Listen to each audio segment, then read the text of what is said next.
Semuanya bisa asik di ruang digital. Tidak mudah caper, tidak suka pamer, apalagi baper jika main sosmed. Semuanya datang dari rumahku, tempatku kenyang dengan I love you. Kita keluarga makin cakap digital, dari Indonesia. Kita keluarga sangat super bahagia, dari Indonesia. Kita main bersama, belajar sama-sama, di dunia nyata dan di dunia digital. Semakin mengerti, semakin hati-hati.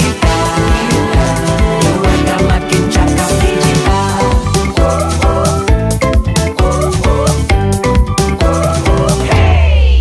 Semua memang sibuk, tapi semua mau punya waktu untuk saling membantu, bekerja sama untuk saling menjaga, berhati-hati menyaring berita.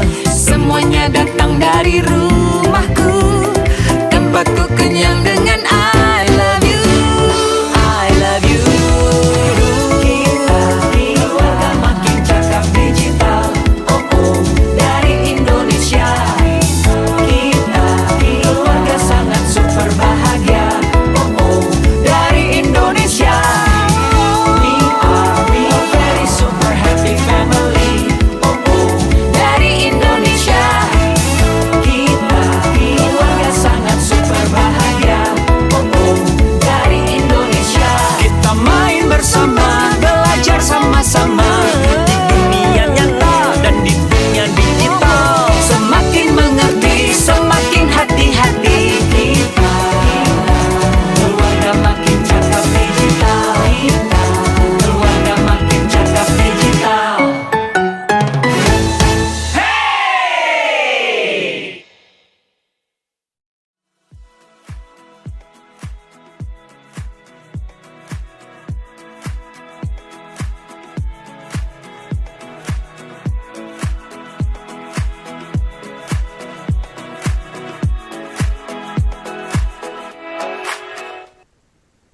Assalamualaikum warahmatullahi wabarakatuh. Selamat pagi semuanya.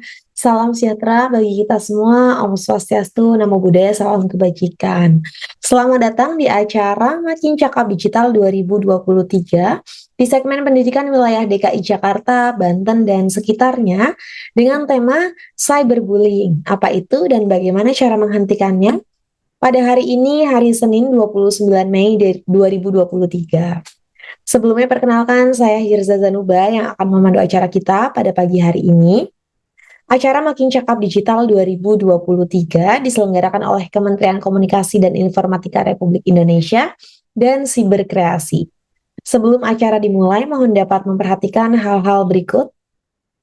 Yang pertama, menuliskan nama pada user ID Zoom-nya dengan format sebagai berikut. Bagi pelajar, menulisnya nama, 4 digit terakhir nomor induk siswa, dan nama sekolah. Contohnya, Rahmat _9898_SMAN1 Jakarta. Yang kedua, bagi Bapak Ibu Guru, menulisnya nama, 4 digit terakhir nomor handphone, dan nama sekolah. Contohnya Dewi _1212_guru SMAN1 Jakarta. Berikutnya, mohon menuliskan pertanyaan pada kolom komentar yang tersedia. Dalam kegiatan Makin Cakap Digital 2023, di segmen pendidikan wilayah DKI Jakarta, Banten, dan sekitarnya dengan tema cyberbullying, apa itu dan bagaimana cara menghentikannya, akan ada hadiah berupa saldo dompet digital untuk 10 orang dengan pertanyaan yang terbaik. So, pastikan teman-teman yang nonton hari ini menyimak penjelasan narasumber kita. Nanti kalau punya pertanyaan, boleh ditulis pertanyaannya di kolom komentar ya. Sebelum kegiatan ini kita mulai, mari kita awali dengan berdoa supaya lancar. Berdoa sesuai dengan agama dan kepercayaan masing-masing dimulai.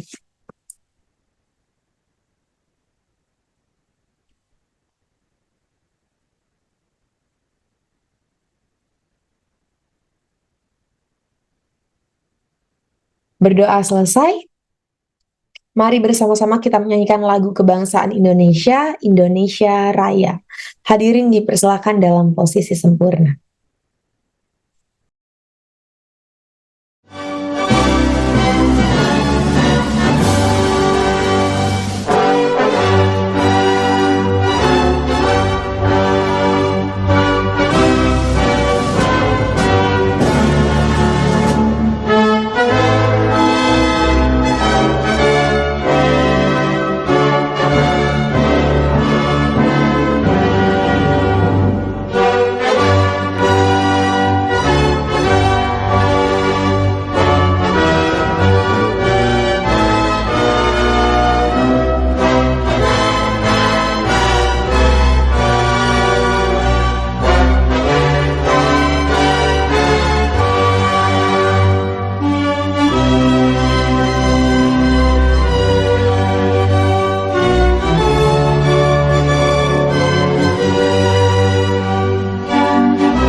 Terima kasih. Berikutnya kami persilakan Bapak Samuel Abdijani Pangharapan selaku Dirjen Aplikasi Informatika Kementerian Komunikasi dan Informatika Republik Indonesia untuk memberikan kata sambutan. Waktu dan tempat kami persilakan. Assalamualaikum warahmatullahi wabarakatuh. Salam sejahtera, Om Swastiastu, Namo Buddhaya, salam kebajikan, salam sehat bagi kita semua. Bapak Ibu tamu undangan dan para narasumber yang saya hormati, juga rekan-rekan peserta kegiatan program literasi digital nasional dengan hashtag Indonesia Makin Cakap Digital. Merupakan suatu kebanggaan bagi saya pribadi untuk turut hadir dan membuka kegiatan kelas literasi digital, khususnya bagi rekan-rekan komunitas, media, serta para pemangku kepentingan majemuk lainnya di seluruh wilayah Indonesia termasuk wilayah 3T. Melalui kegiatan kali ini, izinkan saya untuk menyampaikan sepatah dua patah kata yang saya harap dapat menjadi bara semangat untuk Bapak Ibu sekalian dalam bergandengan tangan mewujudkan Indonesia Makin Cakap Digital. Bapak Ibu hadirin yang terhormat, pesatnya perkembangan teknologi yang semakin terpacu dengan adanya pandemi COVID-19 telah mendorong kita untuk berinteraksi dan melakukan berbagai kegiatan aktivitas di ruang digital. Kehadiran teknologi digital sebagai bagian dari kehidupan bermasyarakat inilah yang kian mempertegas bahwa kita sedang berada di era percepatan transformasi digital. Pada awal tahun 2022 ini, Hotsuite dan VR Social melaporkan bahwa jumlah pengguna internet di Indonesia telah mencapai 204,7 juta orang atau meningkat 2,1 juta dari tahun sebelumnya. Saya yakin angka ini akan terus meningkat dari tahun ke tahunnya. Namun, masifnya penggunaan internet di Indonesia harus kita akui membawa serta berbagai risiko, seperti penipuan online, hoax, cyberbullying, dan konten-konten negatif lainnya. Oleh karena itu, peningkatan penggunaan teknologi ini perlu diimbangi dengan kapasitas literasi digital yang mumpuni, agar masyarakat dapat memanfaatkan teknologi digital dengan produktif, bijak, dan tepat guna. Survei nasional literasi digital yang kami lakukan tahun lalu menemukan bahwa saat ini indeks literasi digital masyarakat Indonesia masih berada pada angka 3,49 dari skala 5, yang artinya masih di kategori sedang, belum mencapai kategori baik. Angka ini perlu terus kita tingkatkan, dan menjadi tugas kita bersama untuk membekali masyarakat kita dengan kemampuan literasi digital agar selalu siap dalam mengawal percepatan transformasi digital nasional. Bapak Ibu yang saya hormati, Kementerian Kominfo mengembang mandat dari Presiden Joko Widodo sebagai garda terdepan dalam memimpin upaya percepatan transformasi digital bangsa Indonesia. Dalam mencapai visi dan misi tersebut, Kementerian Kominfo memiliki peran sebagai regulator, fasilitator, dan akselerator di bidang digital di Indonesia. Dalam rangka menjalankan salah satu mandat tersebut terkait pengembangan SDM digital, Kementerian Kominfo bersama Gerakan Nasional Literasi Digital, Cyberkreasi, serta mitra dan jejaringnya hadir untuk memberikan pelatihan literasi digital yang menjadi kemampuan digital tingkat dasar bagi seluruh lapisan masyarakat Indonesia. Berbagai pelatihan literasi digital yang kami berikan berbasis 4 pilar utama, yaitu kecakapan digital, budaya digital, etika digital, dan keamanan digital. Hingga tahun 2021 lalu, program literasi digital ini telah berhasil menjangkau lebih dari 12 juta masyarakat di 514 kabupaten kota pada 34 provinsi di seluruh Indonesia. Bapak, Ibu, dan hadirin yang saya hormati, peningkatan literasi digital masyarakat adalah pekerjaan besar. Oleh karena itu, kami tidak dapat bekerja sendiri. Diperlukan kolaborasi yang baik agar tidak ada masyarakat yang tertinggal dalam proses percepatan transformasi digital ini. Prinsipnya adalah nobody left behind. Untuk itu, apresiasi saya ucapkan kepada semua pihak yang telah bekerja sama dalam menyelenggarakan kelas literasi digital pada hari ini.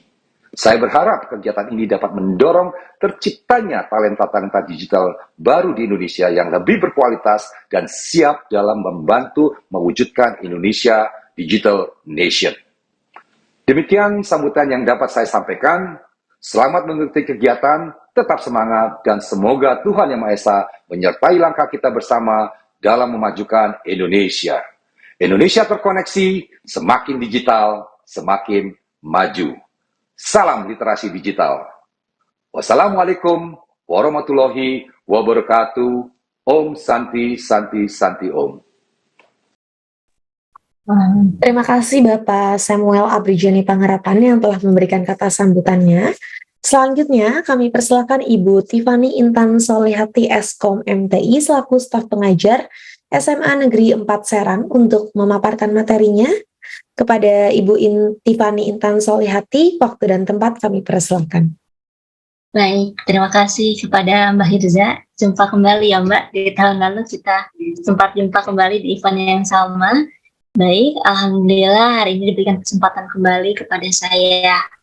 Sebelumnya, Assalamualaikum warahmatullahi wabarakatuh.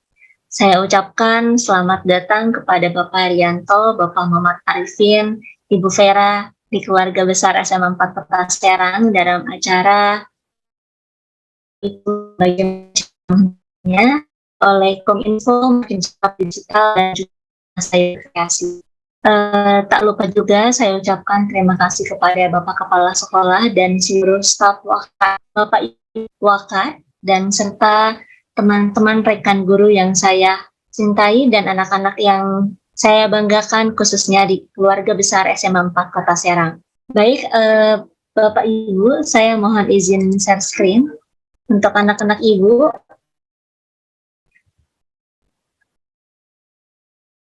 Baik, sudah nampak Mbak Risa untuk slide saya? Terlihat, Bu. Baik, terima kasih. Baik, saya akan coba memaparkan materi tentang dampak cyberbullying dan cara pencegahannya di sekolah seperti apa. Sebelumnya, izinkan perkenalkan diri saya terlebih dahulu. Nama saya Tiffany Intan Solihati, Eskom MTI, sebagai guru informatika di SMA 4 Kota Serang. Apabila nanti ke depannya membutuhkan perlu kontak saya, dipersilakan untuk menghubungi di sosial media saya yang tertera di bawah ini. Oke, baik, untuk anak-anak Ibu sekalian, kita sebelum masuk ke apa itu arti dari cyberbullying, di sini Ibu mau menjelaskan arti dari bullying sendiri. Sadar atau tidak, nampaknya kita pernah melakukan ini gitu ya, Bapak Ibu sekalian. Di mana bullying dari kata Google sendiri artinya mengintimidasi atau intimidasi. Sedangkan bullying berdasarkan KBBI artinya adalah penindasan ataupun rusak. Lalu apakah itu cyberbullying? Cyberbullying sendiri adalah bentuk dari intimidasi yang pelakunya lakukan untuk melecehkan korbannya melalui perangkat teknologi. Perangkat teknologi seperti apa nih Bu? Gitu ya. Seperti saja kalau kita bermain games di sana, chat pada saat games atau mungkin di media sosial gitu ya. Di mana pelaku ini ingin melihat korbannya terluka, ada banyak cara yang dapat dilakukan untuk menyerang korban dengan pesan yang kejam, gambar yang mengganggu, dan disebarkan untuk mempermalukan korban bagi orang lain yang melihatnya. Atau mungkin kalau misalnya kita tidak berkenan dengan seseorang gitu ya, seseorang tersebut, teman kita ini dikeluarkan dalam sebuah grup kelas, misalnya seperti itu ya, itu juga termasuk ke dalam cyberbullying. Nah, lalu kira-kira apa sih dampak kalau misalnya kita membuat seseorang menjadi salah satu korban cyberbullying gitu ya? Di sini dampaknya ya dapat kita lihat ada dibagi 3 gitu secara umumnya, yaitu mental bodoh. Kemudian mental bodoh ini seperti malu ya, kemudian mentalnya jadi malu, bodoh, kemudian kesal bahkan marah, dan emosinya pun tidak stabil serta kehilangan minat pada hal yang disukai. Selain itu fisiknya tuh merasa lelah karena saya yakin ini pasti akan kalau korban bullying ini akan kepikiran gitu ya, jadi kurang tidur, lalu sakit perut, sakit kepala. Lain lagi gitu ya, apabila yang mau ke sekolah jadi takut ke sekolah, terus mendadak menjadi penyendiri, sering bolos sekolah, frustasi ataupun depresi. Di jurnal yang saya baca ada yang bahkan sampai mencoba melakukan bunuh diri. Wow, cukup seram ya dampaknya ya. Saya harapkan sih di sekolah kita tidak ada ya hal seperti itu. Nah, perlu juga anak-anak ibu ketahui bahwa cyberbullying itu ada beberapa jenis ya. Yang pertama yaitu ada doxing, di mana menyebarkan informasi pribadi mengenai seseorang secara online. Tujuannya untuk mempermalukan, menfitnah, melecehkan, atau menjelek-jelekan korban. Selanjutnya yaitu ada pelecehan, di mana ini adalah tindakan posting ya yang menyakitkan, mengancam, atau mengintimidasi secara online atau mungkin secara langsung ya, biasanya dimaksudkan untuk melukai orang tersebut. Dan juga selain itu ada istilahnya cyber stalking. Nah, ini biasanya yang suka lagi mengincar seseorang gitu ya, sedang ingin kepo gitu, tapi sebetulnya itu termasuk ke salah satu cyber stalking, di mana memantau aktivitas seseorang nih secara online di dunia maya menggunakan internet. Tujuannya adalah membuntuti dan mengganggu seseorang. Dan juga ini rasanya banyak juga nih kita lakukan, sadar atau tidak sadar. Mungkin saya juga pernah melakukan sebagai peniru identitas, atau mungkin impersonation, meniru identitas seseorang dengan membuat akun palsu nih. Siapa yang di sini masih suka pakai akun palsu lalu meniru seseorang tersebut gitu ya? Mohon dihindari lagi ya, kan ini sudah termasuk ke dalam cyberbullying yang di dalamnya apabila melakukan akun kepada media sosial tersebut, berpura-pura menjadi orang lain, dan mengirimkan pesan status yang tidak baik. Itu stop. Yuk kita mulai stop dari sekarang, dari diri kita sendiri. Dan Bu, bagaimana kalau misalnya saya pernah menjadi salah satu korban cyberbullying? Nah, langkah pertama yaitu membantu memberitahu orang lain ya, misalnya orang dewasa yang kita percaya, baik guru maupun orang tua, untuk membantu kita. Yang kedua, jangan lupa kita jaga nih gadget kita dengan baik ya. Kemudian smartphone kita dengan baik, komputer kita, handphone ini jangan lupa dikasih PIN gitu ya, agar tidak ada yang memposting status kita yang sembarangan, yang berpura-pura menjadi diri kita. Lalu jika itu terjadi, mohon jangan ditanggapin agar itu tidak terus berkepanjangan. Selanjutnya, jangan lupa nih kita simpan bukti tersebut ya, tindakan cyberbullying tadi, untuk kita laporkan kepada orang tua atau yang bisa menuntun kita mencari solusi yang baik agar hal tersebut tidak terjadi kembali. Seperti itu ya kira-kira. Mudah-mudahan paham ya anak-anak ibu ya. Oke, dan ternyata Bapak Ibu, teman-temanku sekalian, di sini guru memiliki peran yang cukup penting apabila hal tersebut terjadi, di mana kita sebagai orang tua siswa di sekolah perlu mengarahkan siswa untuk bijak bermain media sosial. Kemudian pastikan siswa dalam kondisi baik ketika belajar, lalu beri pemahaman siswa mengenai cyberbullying pada saat hari ini.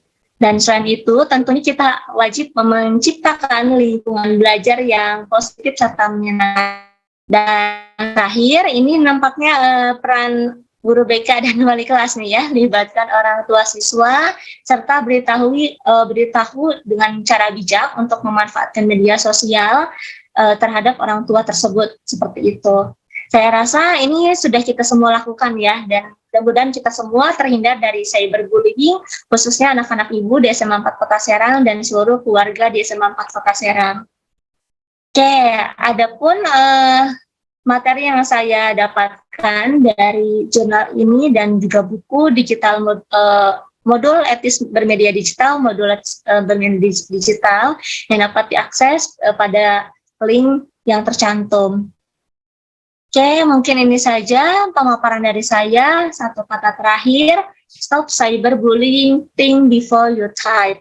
Oke, terima kasih untuk waktunya. Mohon maaf jika banyak kesalahan. Saya akhiri untuk pemaparan dari saya. Wabillahi taufiq wal hidayah. Wassalamualaikum warahmatullahi wabarakatuh. Untuk waktu dan tempat, saya kembalikan kepada Mbak Hirza. Terima kasih Mbak Hirza. Waalaikumsalam warahmatullahi wabarakatuh.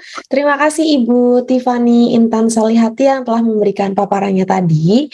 Nah, teman-teman, sebelum kita memasuki sesi paparan para narasumber, mari sama-sama kita saksikan video 4 jurus makin cakap digital. Kita tahu kalau tiap harinya di internet itu banyak masalah. Dari adu mulut yang berujung gelut, kena bully sampai ngurung diri, akun medsos kena hack, dan tipu-tipu customer service palsu. Apakah kalian mau jadi salah satunya? Tentunya enggak kan? Makanya, inilah 4 jurus andal biar makin cakap digital. Buat mulanya, inilah jurus pertama.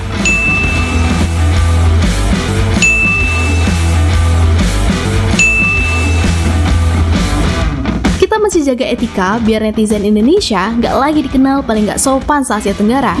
Bayangin etika di dunia maya itu sama pentingnya kayak dunia nyata. Lalu biar internet makin tentram, tanpa perpecahan, inilah jurus kedua.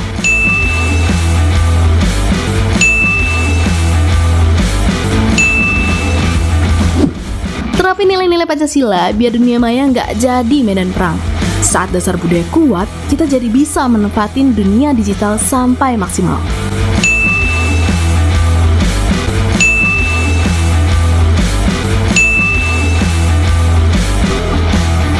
Makanya, di jurus ketiga ini, semakin kita jago, bahkan bisa cari ilmu dan cari uang. Dan saat kejahatan mengancam, kuasai jurus keempat biar tetap aman. Para penipu bakal takluk sama kita.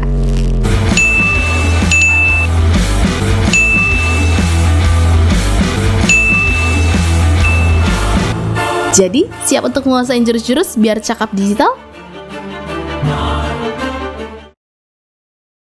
Nah, teman-teman, itu dia tadi video 4 jurus makin cakap digital. Ada 4 jurus ya yang perlu kita kuasai, ada cakap digital, aman digital, budaya digital, dan etika digital. Ini penting sekali kita kuasai bersama, terutama sekarang kita hidupnya nggak pernah bisa lepas dari internet ya teman-teman. Karena dalam memanfaatkan dunia digital itu kita harus menguasai keempat jurus tadi supaya pemanfaatan dunia digitalnya itu maksimal dan digunakan untuk hal-hal yang positif. Gitu, dan supaya kita juga bisa terhindar dari sebagai pelaku dan korban cyberbullying ketika berinteraksi di dunia digital. Oke, pada kesempatan ini Makin Cakap Digital 2023 di segmen pendidikan wilayah DKI Jakarta, Banten, dan sekitarnya, kita akan membawakan tema cyberbullying. Apa itu dan bagaimana cara menghentikannya? Untuk mengasah digital skills-nya netizen asyik nih tentang pentingnya kecakapan digital dalam berinteraksi di internet. Oleh karena itu, pada sesi hari ini kita akan membahas secara lengkap dan menyeluruh dari 3 aspek. Yang pertama ada kecakapan digital, keamanan digital, dan juga budaya digital. Selama kurang lebih 2 jam ke depan, kegiatan Makin Cakap Digital 2023 di segmen pendidikan wilayah DKI Jakarta, Banten, dan sekitarnya akan menghadirkan pembicara yang memang ahli di bidangnya masing-masing. Pembicara akan berbagi ilmu dan juga informasi tentang literasi digital. Kalau gitu saya akan perkenalkan pembicara kita hari ini. Yang pertama kita punya Bapak Ferianto Eshut selaku founder blogger Kuburaya. Yang kedua kita punya Bapak Muhammad Arifin, beliau merupakan pengurus relawan TIK Jawa Barat. Dan yang terakhir kita punya Ibu Vera Rosmawati, beliau merupakan instruktur edukasi for ID. Wah, keren-keren semua ya narasumber hari ini. Pastikan teman-teman menyimak penjelasan narasumber. Kalau punya pertanyaan, boleh ditulis pertanyaannya di kolom komentar ya. Nanti kita akan bacakan di sesi Q&A. Oke, kita masuk ke paparan materi para narasumber. Karena narasumber yang pertama sudah hadir, beliau akan membagikan insight-nya. Langsung saja kita sambut Bapak Ferianto. Halo, selamat pagi Pak Ferry, apa kabar? Halo, selamat pagi Mbak. Alhamdulillah sehat. Alhamdulillah sehat ya Pak ya. Kita hari ini mau bahas pilar yang pertama nih Pak, ngomongin soal kecakapan digital. Mungkin nanti dalam paparannya Pak Ferry akan dijelaskan ya bagaimana sih seorang yang cakap dalam memanfaatkan teknologi, terutama buat adik-adik yang nonton hari ini, supaya terhindar sebagai pelaku dan korban cyberbullying ya Pak ya. Kalau Iya. gitu buat teman-teman langsung saja kami persilakan Bapak Ferianto untuk membagikan paparannya dalam tema cyberbullying, apa itu dan bagaimana cara menghentikannya dari pilar pertama kecakapan digital. Waktu dan tempat kami persilakan. Oke, makasih Mbak. Waktu dan tempatnya. Saya izin share screen bentar ya.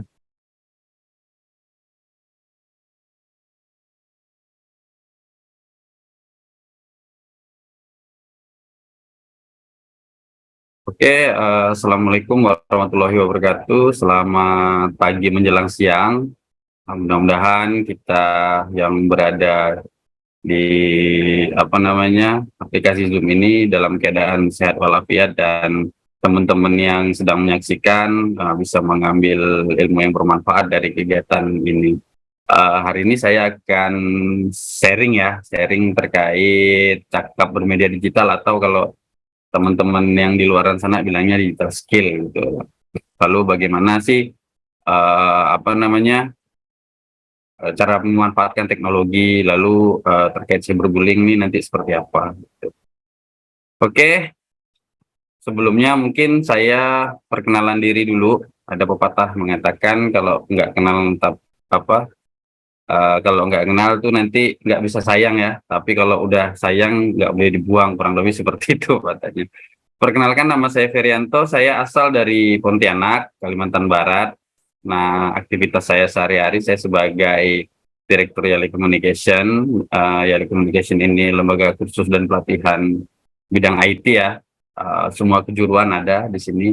Yang berikutnya aktivitas saya sebagai founder komunitas blogger Kuburaya, tempat belajar blogger juga. Sekarang yang lagi tren ya, digital marketing. Di sini juga kita belajar itu. Lalu saya kebetulan pengurus relawan TIK Provinsi Kalimantan Barat. Lalu aktivitas saya yang lainnya, saya juga narasumber di beberapa kementerian, salah satunya Kementerian Kominfo, Kemendikbud, dan Kemenaker. Ini ada beberapa certified saya atau lisensi saya yang udah diakui sama negara. Nah, mudah-mudahan teman-teman yang masih sekolah nih bisa termotivasi lah ya.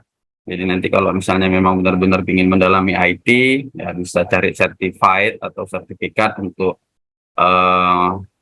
memperkaya keilmuan kita tentang teknologi itu seperti apa, lalu kegunaannya nanti bisa kita gunain untuk apa-apa saja seperti itu.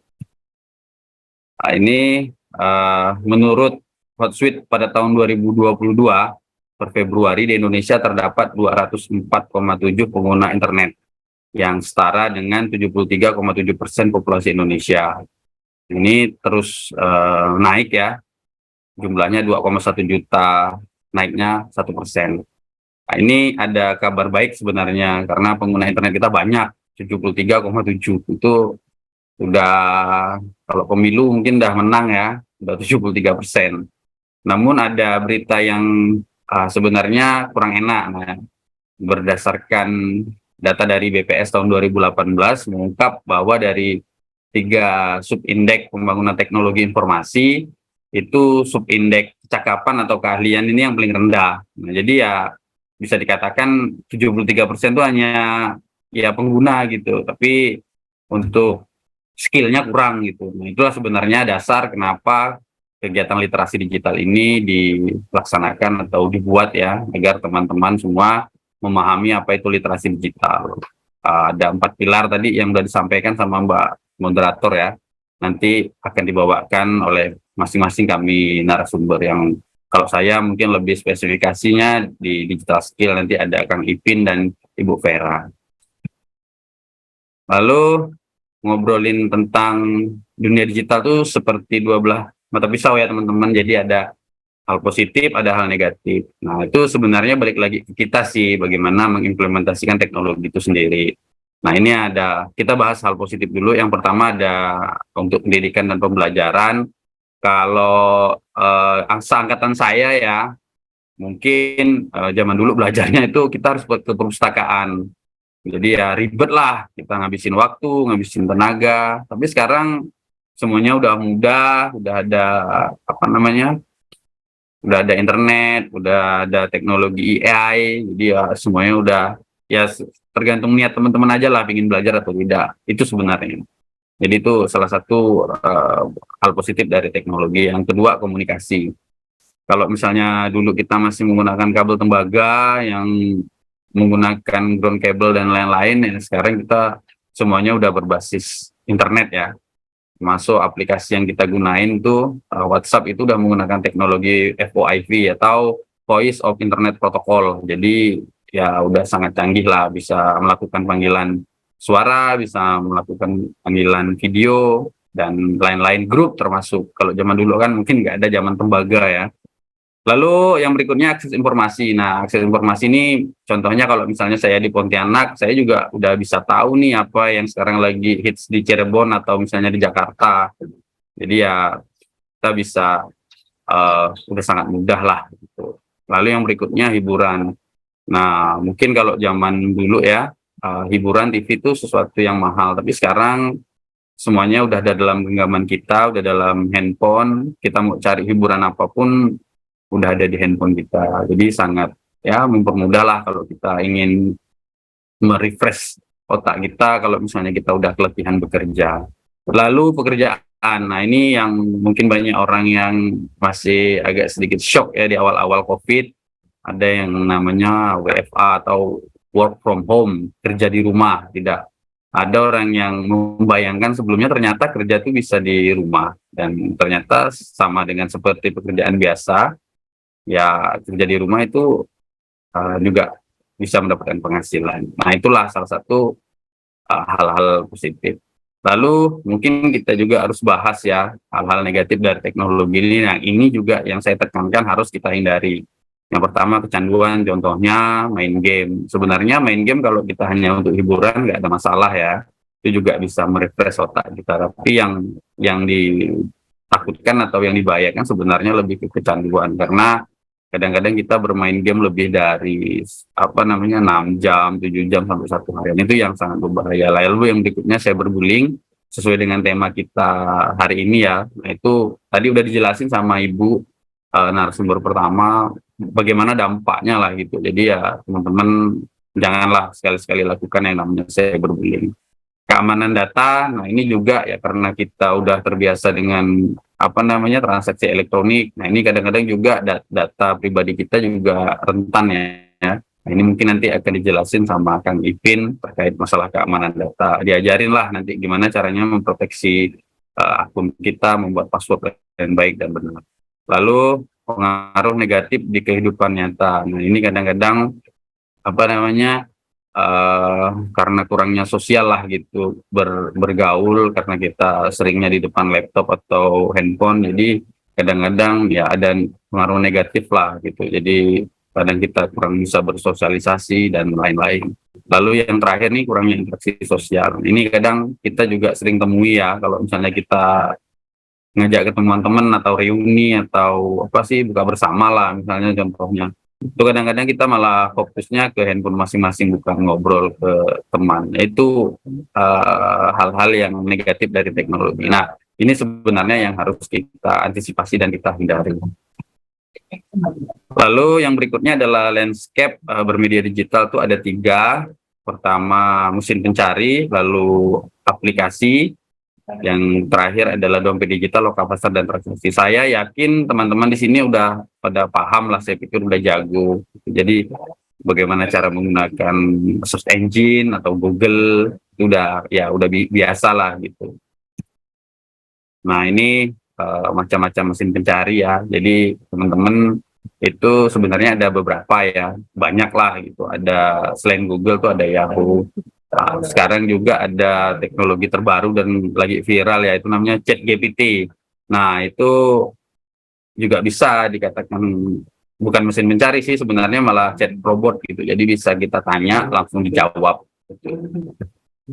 Lalu aplikasi percakapan. Nah ini mungkin kadang-kadang kita karena mudah kali ya, jadi semua aplikasi percakapan kita download, padahal sebenarnya fungsinya sama. Misalnya untuk panggilan video, untuk chat atau buat grup. Sebenarnya kalau menurut saya ya nggak perlulah kita install semua, cukup 1, karena kalau banyak juga ya memperribet kita. Yang kedua yang bisa membuat lemot handphone kita kalau misalnya spesifikasinya rendah. Jadi ya kalau fungsi aplikasi itu sama, ya lebih baik nggak perlu double-double lah, cukup 1 saja. Nah, lalu ada ini di aplikasi biasanya ada simbol atau emoji, itu harus hati-hati ya. Kadang-kadang apa yang dikirim, apa yang mengirim dan menerima kadang-kadang beda persepsi gitu. Kadang-kadang bisa jadi ribut juga gitu. Jadi harus diperhatikan lah untuk emoji di sosial media. Nah ini ada dompet digital, loka pasar, dan transaksi keuangan ya teman-teman. Di sini kita banyak udah kok produk-produk Indonesia yang udah bagus lah kalau menurut saya.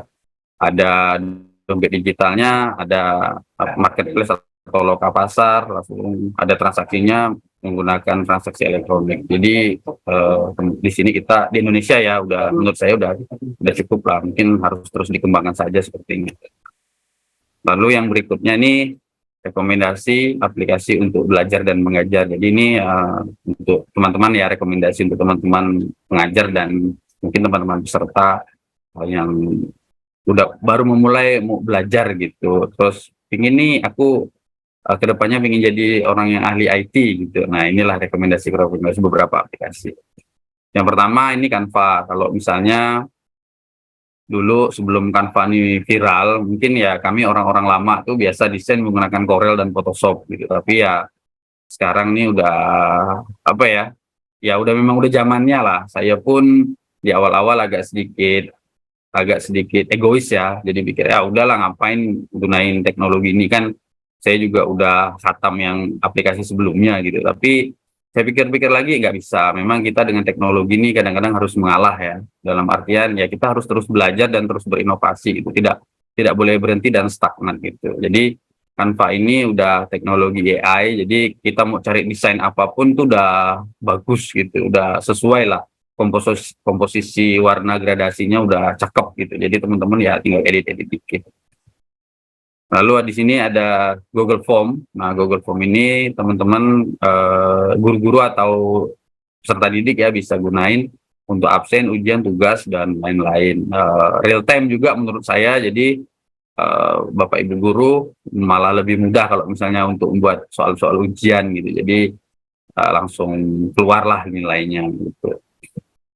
Nah ini Google Bersama, ini juga banyak sekali manfaatnya. Kita bisa bekerja bersama-sama. Kalau misalnya teman-teman ada kerja kelompok, kita bisa menggunakan aplikasi ini. Ketahuan tuh nanti siapa yang ngerjain dan siapa yang tidak ngerjain. Gitu. Jadi ada historisnya lah. Gitu. Jadi Bapak Ibu guru pun enak dalam memantau. Termasuk Bapak Ibu guru juga kalau misalnya ada pekerjaan yang dilakukan bersama-sama, Nah, ini juga sangat rekomendasi. Selain itu, di Google Bersama atau Google ini ada layanan aplikasinya Google Drive juga, bisa untuk tempat menyimpan ya, ada storage gitu. Jadi Bapak Ibu atau teman-teman bisa menyimpan file-filenya di Google Drive ini. Nah, ini yang lagi hangat ya, lagi viral teknologi AI, GPT. Nah, ini kita langsung chat sama robot, tanya aja apa yang ingin ditanya. Semua akan dijawab. Yang penting keyword atau pencarian soal atau pencarian masalahnya sesuai, dia akan pasti bisa menjawab. Nah, tapi harus hati-hati juga. Ini ya teknologi pada umumnya ya pasti ada dampak positif dan negatif. Kadang-kadang dengan teknologi seperti ini ada negatifnya juga. Kadang-kadang kita karena udah terlalu enak, akhirnya malas berpikir. Nah, kalau saran dari saya, gunakanlah ChatGPT ini hanya untuk seperti rekomendasi lah, seperti cari tambahan wawasan. Tapi nanti untuk menyampaikan tugasnya harus tetap diketik ulang atau harus dibuat sesuai dengan pemikiran kita atau kerangka berpikir kita. Karena kalau enggak ya nanti jadinya tuh akhirnya daya pikir kita lemah karena kita semuanya sedikit-sedikit robot, akhirnya kita kalah gitu. Jadi ya jangan seperti itu. Kita harus tetap mengasah kemampuan kita juga gitu. Jangan semuanya diandalkan sama robot. Ini ada bisnis ya, ini Bapak Ibu. Kadang-kadang proses belajar mengajar itu membosankan. Kita bisa menggunakan aplikasi ini untuk membuat soal sekalian bermain lah gitu. Jadi bisa ujian, bisa buat soal, tapi bisa sambil bermain. Nah, ini aplikasi yang selanjutnya adalah Zoom. Ini yang sekarang sedang kita gunakan. Ini juga bagus untuk rapat, meeting. Sebenarnya ya ada beberapa aplikasi, tapi ya menurut saya memang powerful yang ini ya. Jadi teman-teman bisa gunain untuk meeting jarak jauh. Seperti sekarang lah, saya di Pontianak, terus Kak Vera di Bogor, Kang Ipin di Banjarmasin, Mbak moderator mungkin lagi di Jakarta gitu. Jadi kita bisa bertemu di satu aplikasi. Itulah salah satu pemanfaatan teknologi. Nah, ini ada beberapa unit kompetensi yang kalau misalnya teman-teman nanti ingin belajar IT lebih dalam, dari sekarang udah bisa digambarin lah. Saya tuh sebenarnya inginnya kemana sih gitu. Ingin jadi hacker misalnya, ya belajarnya jaringan komputer dasarnya gitu. Lalu penerapan yang lain ya bisa dipelajarin lebih dalam lagi. Atau misalnya ingin jadi admin saja, belajarlah junior operator office dan lain-lain. Nah, yang ini yang terakhir, kesimpulan, manfaatkanlah dunia digital sebaik mungkin, selalu gali dan asah minat potensi yang ada dalam diri kamu sendiri. Teruslah berusaha dan berlatih. Jadi ya semua itu balik-balik lagi ke diri kita masing-masing, karena tidak ada sesuatu yang instan. Semuanya butuh proses, butuh belajar. Memang berat. Kadang-kadang banyak orang yang tidak mampu melaluinya ya karena kadang nggak sabar juga, nggak mampu melalui proses belajar itu. Nah, ini tadi yang saya sampaikan adalah hanya ya sekedar kulit-kulitnya ya teman-teman. Kalau teman-teman ingin detail tentang cakap bermedia digital tuh bisa diunduh di literasidigital.id atau teman-teman bisa follow IG-nya Cyberkreasi. Di sini banyak kok kegiatan-kegiatan yang baik seperti kegiatan seperti ini tuh ada, nanti disebar flyernya di sini. Oke, terima kasih. Mungkin dari saya cukup sampai di sini. Nanti kita mungkin ada yang kurang paham bisa ditanyakan di kegiatan Q&A tanya jawab nanti di selesai acara ini. Terima kasih. Wali Taufik Hidayah. Assalamualaikum warahmatullahi wabarakatuh. Saya kembalikan kepada moderator. Waalaikumsalam warahmatullahi wabarakatuh. Terima kasih Pak Ferry atas paparannya tadi dari pilar kecakapan digital. Pak Ferry, kalau ngomongin soal paparan tadi kecakapan digital dan kaitannya dengan tema kita hari ini, cyberbullying, menurut Pak Ferry, bagaimana sih seorang yang cakap digital bisa membedakan antara cyberbullying dan lelucon yang biasa? Karena kan adik-adik kita pasti setiap hari main media sosial ya, berinteraksi di internet ya Pak ya. Biasanya mungkin mereka kalau ada yang ulang tahun, posting foto temennya yang lagi jelek atau yang pakai filter, itu termasuk cyberbullying atau enggak nih? Iya, sebenarnya Mbak, cyberbullying itu sebenarnya sama dengan bullying di dunia nyata ya, hanya bedanya kita di online. Sebenarnya tergantung kebijakan kita masing-masing. Sebenarnya kadang-kadang orang yang melakukan cyberbullying itu bukan nggak tahu dia, sebenarnya dia tahu, cuman tetap melakukannya.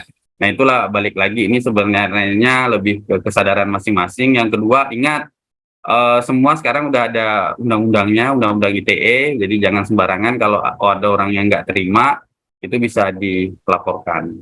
Jadi Oke, kurang jadi lebih mungkin seperti itu. harus lebih tahu batasannya ya kalau Iya, betul berinteraksi di Mbak. internet ya. Oke, baik. Terima kasih Pak Ferry. Jangan kemana-mana, nanti kita ketemu lagi di sesi Q&A ya Pak ya. Nah, teman-teman, sebelum kita lanjut ke sesi paparan materi para narasumber, saya mau remind juga nih untuk netizen Asyik Indonesia, jangan lupa untuk mengisi link daftar belajar ya. Linknya sudah ada di kolom komentar yang tersedia, bisa dicek di sana. Nanti ini sebagai syarat untuk mendapatkan sertifikat elektronik. Nanti sertifikat elektroniknya akan kami kirimkan ke email masing-masing setelah acara ini selesai. Oke, kita lanjut ke narasumber yang kedua. Sudah hadir bersama kita juga hari ini. Langsung saja kita sambut Bapak Muhammad Arifin. Halo, selamat pagi Pak Arifin, apa kabar? Halo, selamat pagi menjelang siang. Sehat Kakak Hirza? Iya, Alhamdulillah Bapak. Hari ini kita mau bahas pilar kedua ya Pak Arifin ya, ngomongin Betul. soal keamanan digital. Mungkin nanti dalam paparannya Pak Arifin akan dibahas juga nih, karena kan makin canggih teknologi, makin pintar malingnya ya Pak Arifin ya. Nanti akan dijelaskan oleh Pak Arifin apa saja sih yang harus kita waspadai ketika berinteraksi di dunia digital supaya terhindar dari kejahatan-kejahatan digital dan terhindar dari sebagai pelaku dan korban dari cyberbullying gitu. Kalau gitu, Oke, langsung saja kami persilakan Bapak Muhammad Arifin untuk membagikan paparannya dari pilar keamanan digital. Silakan Bapak. baik. Terima kasih moderator kita pada pagi hari ini ya. Assalamualaikum warahmatullahi wabarakatuh. Adik-adik semua ya. Pada kesempatan hari ini saya Muhammad Arifin akan membawakan materi tentang digital safety, keamanan digital. Ini menjadi bagian salah satu hal yang sangat penting di era digital, seperti sebagaimana tadi yang disampaikan oleh Pak Ferry ya, soal fenomena digitalisasi tadi. Dan kalau cyberbullying kan berarti orang itu sudah menggunakan media digital, makanya cyberbullying gitu. Nah, ada satu potensi kejahatan di mana kita semua berpotensi sebagai korban, ya, bukan cyberbullying lagi, tapi semuanya dari gadget kita, dari perangkat kita nih, ada semua. Nah, sebelum itu kita perkenalkan dulu, saya Muhammad Arifin, saya dari Relawan TK Indonesia, saya juga Pandu Digital Badge Biru, saya juga founder geotech.co.id. Nah, kenapa sih kita harus belajar kejahatan keamanan digital? Kenapa? Karena tidak ada sistem yang aman 100%. Jadi adik-adik semua, kita semua nih, segala hal sesuatu yang sudah terkoneksi dengan internet, sudah ke dalam bentuk digital apapun itu tidak ada istilah aman. Artinya kita semua berpotensi menjadi korban. Ya. Berikutnya adalah biasanya platform yang paling populer itu yang paling biasa diserang. Platform yang banyak digunakan, platform yang urgent bagi kita, perbankan, akun sosial media dan sebagainya. Nah, berikutnya adalah tentang keamanan digital ini. Kalau terjadi atau jangan sampai terjadi ya. Kalau memang terjadi, sebetulnya itu keamanan itu tanggung jawabnya siapa? Itu adalah tanggung jawab pemilik datanya, kitanya sendiri, sayanya sendiri. Ya, karena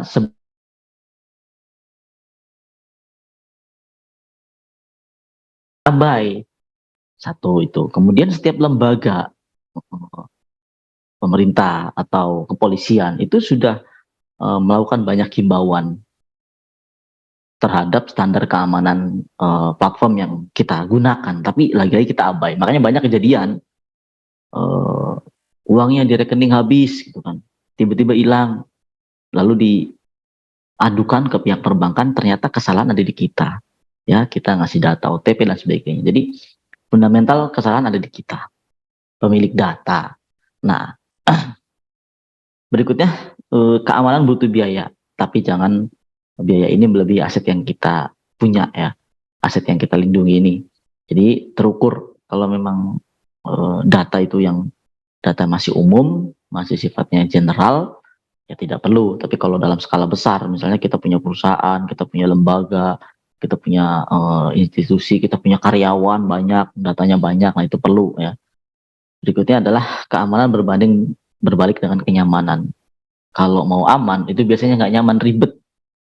Harus inilah, harus itulah. Sama halnya kita mau mengamankan rumah. Kalau kita mau rumahnya aman, harus pasang pagar. Udah pasang pagar sekalipun ternyata masih ada nih yang berusaha mencuri. Harus pasang gembok, ditambah lagi. Terus harus ditambah CCTV itu aja. Jadi gitu. Kalau mau aman, ya harus ada resikonya, nggak nyaman, ribet. Tapi kita benar-benar merasa aman. Ini yang hal prinsipal lagi ya tentang keamanan digital. Oke, berikutnya. Setelah kita tahu prinsip awalnya tadi, berikutnya adalah kita harus mengenali berbagai modusnya supaya kita nggak jadi korban. Supaya kita nggak jadi korban, kita harus kenal sama berbagai modusnya ya. Modus itu cara mereka mengelabui kita. Modal dusta kalau istilah anak-anak muda, tapi lebih ke ini, cara mereka mengelabui kita. Kenapa? Karena mereka nggak bakal kehabisan cara untuk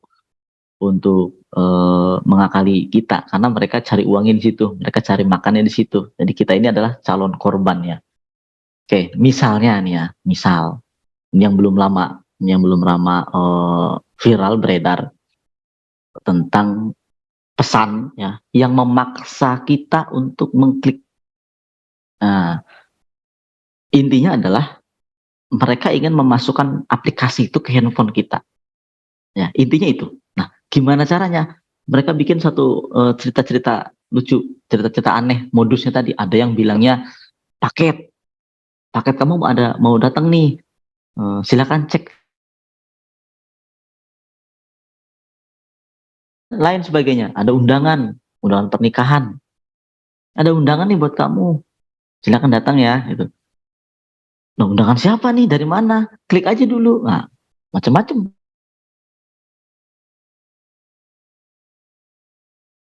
Terinstall aplikasinya, hilang deh data-data kita.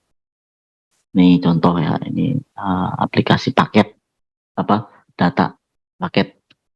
Berikutnya ini pernikahan ya, dan ini sampai hari ini masih banyak, termasuk saya sendiri. Saya sampai sekarang masih ada melalui Telegram. Jadi kalau di WhatsApp sudah saya blokir, tahu-tahu di Telegram ada undangan, dan ya karena kita sudah paham, saya nggak klik, bahkan saya blokir nomor itu. Nah, ini satu contoh kasus modus, satu kasus bagaimana mereka berusaha mensiasati kita ya.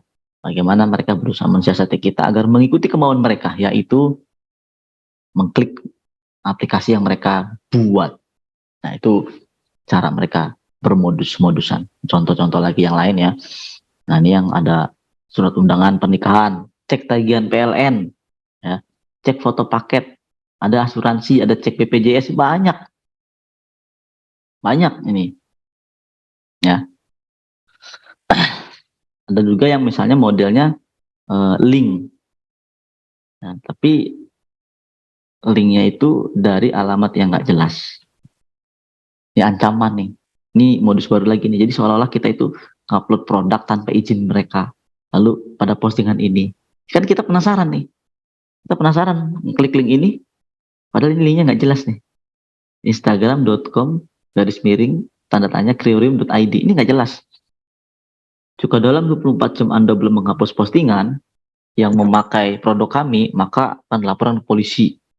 Ini membuat kita khawatir, melakukan pendekatan emosional. Kita jadi was-was, dan sebetulnya tujuan mereka cuma satu, kita ngeklik link ini nih. Berikutnya yang lagi rame juga tuh, yang udah ketangkap ya orangnya, mengganti QR code. Terus juga salah satu kejahatan cyber ya, karena ada satu instrumen digital yang dia rubah ke dalam akunnya. Jadi kalau yang ini kasusnya memang dia bikin satu akun baru, lalu kemudian kodenya itu ditempel di QR code yang lain. Nah, kenapa kok ini masih sering terjadi di kita, korbannya masih suka nambah? Karena di antara kita semua masih yang belum paham berbagai jenis aplikasi yang saat ini kita gunakan di gadget kita, di handphone kita. Ya, mereka nggak paham apa itu PDF, apa itu PNG, apa itu APK, ya, apa itu .web misalnya. Jadi disangkanya semua sama. Ya. Berikutnya adalah menganggap informasi ini benar, resmi dari pengelola, dari pengurus, dari teman, ya.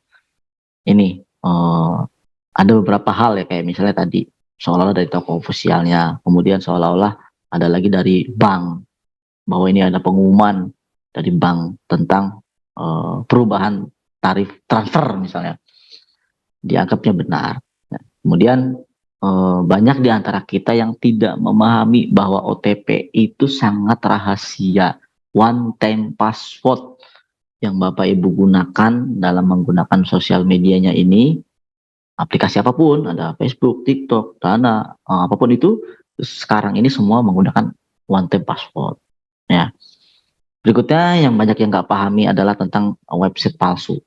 Jadi website ini tampilannya kayak aslinya, mirip sama aslinya, warnanya, logonya, fiturnya, kelihatannya, ya. Padahal itu palsu. Ini juga ada modus seperti ini, ya, di mana ada yang pemberitahuan bahwa kita harus mengakses akun internet banking kita, lalu kita masukkan user dan password. Password dan user itu direkam sama mereka, sehingga data kita hilang. Nah, ini karena dianggapnya websitenya asli, sama katanya, tampilannya apanya gitu ya. Jadi kenapa ini masih terjadi? Karena hal seperti itu. Nah, berikutnya, kalau udah terlanjur terjadi gimana nih? Ya, yang pasti ya, supaya ada usaha perbaikan dari banyak pihak, dari kepolisian, dari pakar, dari praktisi, atau dari lembaga berwenang. Kalau misalnya dari perbankan, supaya banknya itu melaporkan ada website bank yang palsu gitu ya. Nah, wajib melaporkan. Selain diblokir juga melaporkan. Kenapa? Dari mana kita tahu bahwa ada modus baru? Dari mana saya tahu ada modus baru? Karena adanya korban atau adanya yang melaporkan. Jadi korban ini dia cuma, ya udah saya jadi korban deh, ya udahlah biarin, pengalaman pribadi saya aja, saya tinggal dia abai. Nah, orang-orang seperti kita nih, termasuk aparat kepolisian atau dari tim cyber Polri, itu kan karena nggak merasa nggak ada laporan, berarti nggak dirugikan. Berarti ada orang yang nggak merasa dirugikan terhadap kejahatan-kejahatan itu. Jadi kita semua harus berani bikin laporan. Paling tidak nanti ada data. Nanti ada data bahwa, oh ternyata ada modus baru, korbannya si ini. Oh ya, yang lain hati-hati ya, nanti jangan sampai terjadi seperti ini karena korbannya sudah pernah ada. Nah, itu kan nanti kejahatannya akan berkurang gitu ya. Kemudian ini kalau sudah terjadi, belum terdownload di aplikasi ini, detik-detik nih ada kejadiannya kemarin, dia nggak sengaja pencet aplikasinya, terpencet, terinstall kan, nah matiin internet ya, matiin mode datanya, beralih ke mode pesawat. Nah, kenapa? Karena supaya dia nggak ngirim data si aplikasi dalam itu. Jadi kita matiin internetnya, lalu kita cari data itu di penyimpanan kita hapus atau kita scan, kita screening dulu ya. Kita hapus atau kita screening dulu, pastikan data semua aman dan jangan dinyalain internetnya. Oke. Setelah itu lakukan reset, ya, backup ya, pada handphone atau pada laptopnya kalau memang diperlukan.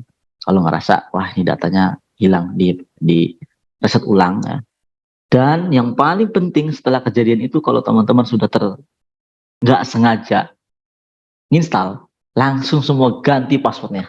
Kan tadi ya, ganti semua passwordnya langsung.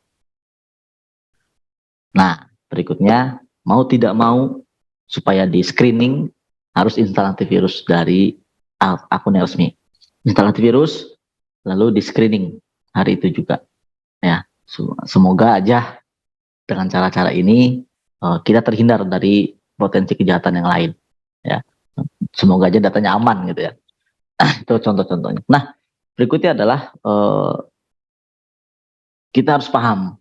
Ya, setelah kita tadi melihat contoh-contoh kasus, kemudian apa yang akan harus kita lakukan ketika kita menjadi korban. Berikutnya adalah supaya kita nggak jadi korban ya, benar-benar bisa menjaga, terpelihara. Ya pasti teman-teman harus paham literasi digital, terutama keamanan digital yang fundamental ini. Berikutnya adalah perilaku aman. Banyak sekali kejahatan-kejahatan scamming, phishing itu karena dia perilaku di media digitalnya nggak aman. Dia sering ngedownload sesuatu yang tidak dari sumbernya. Buat adik-adik nih misalnya nih, dia sering main game tapi aplikasinya download versi mod, tidak dari Play Store, tapi dari website yang tidak terpercaya. Nah ini salah satu contoh perilaku yang tidak aman. Itu bagian daripada dia menggunakan internet tapi nggak aman.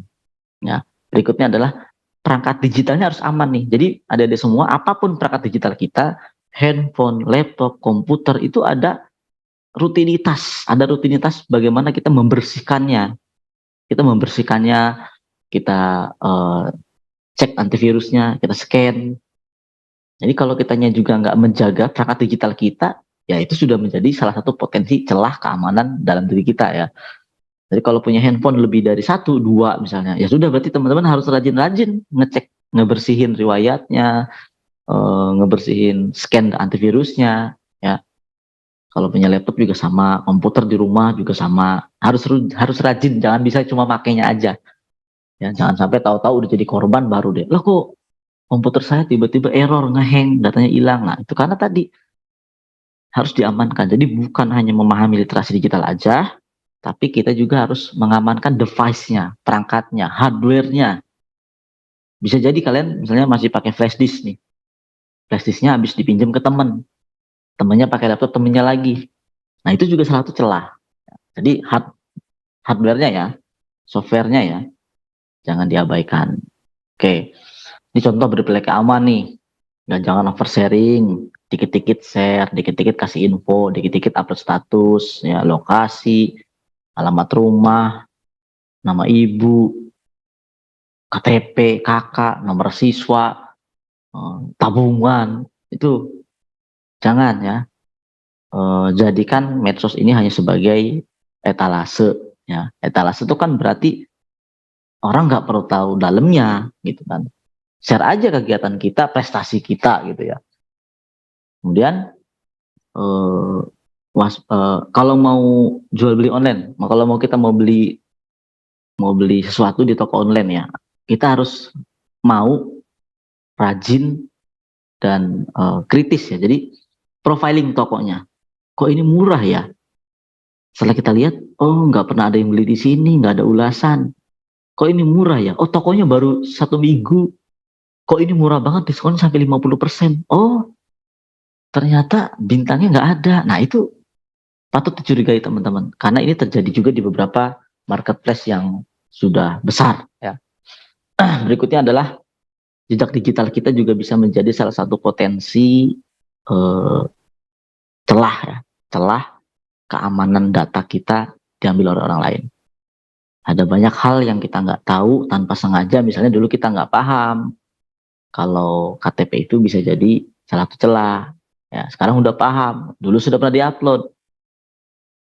Misalnya teman-teman punya akun medsos, misalnya Twitter ya. Terus Twitter ini sih udah nggak lama nggak pakai.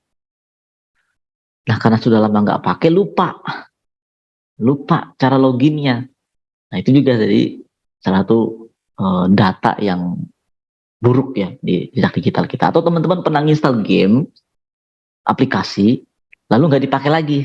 Teman-teman merasa sudah uninstall. Saya install lah, saya sudah nggak pernah main game app lagi nih gitu kan. Ternyata aksesnya masih dikasih si aplikasi itu terhadap handphone kita. Itu masih potensi. Gitu. Jadi riwayat digital kita itu harus benar-benar diperhatikan. Ya, nggak bisa kita abai. Ini salah satu hal-hal fundamental di keamanan digital itu yang penting bagi kita dilaksanakan. Berikutnya tentang perangkat digital. Kayak tadi ya saya sudah jelaskan. Kalau mau install sesuatu harus dari sumber yang terpercaya.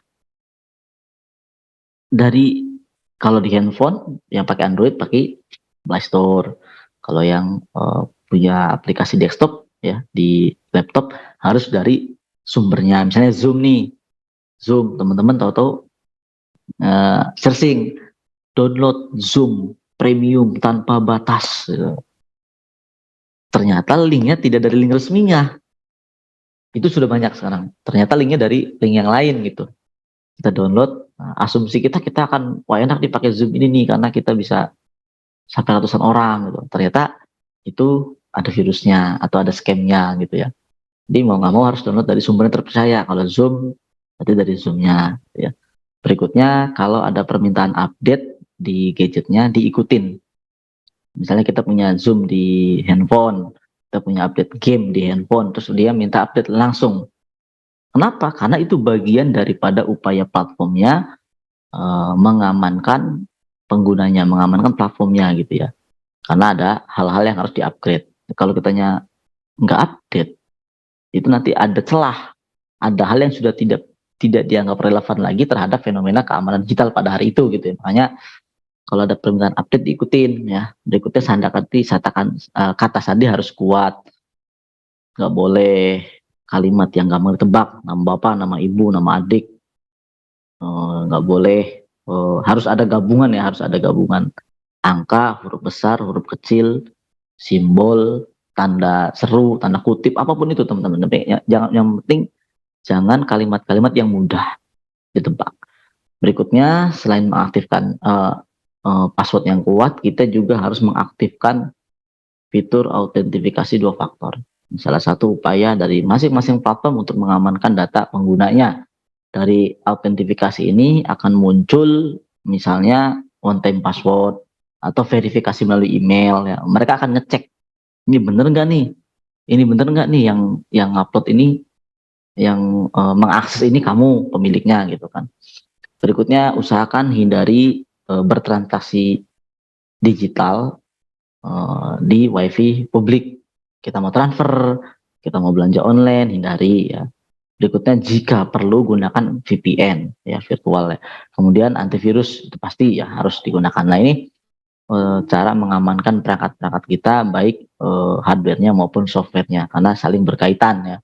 Jangan abai karena kejahatan digital yang mengintai kita itu berangkat dari abainya kita terhadap hal-hal seperti ini.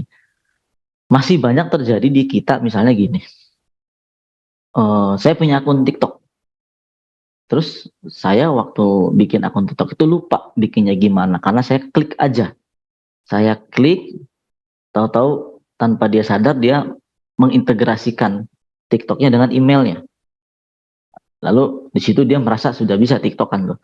Tahu-tahu ketika dia menggunakan TikTok, dia udah nggak nyaman atau ada hal apa, dia ingin meninggalkan TikTok.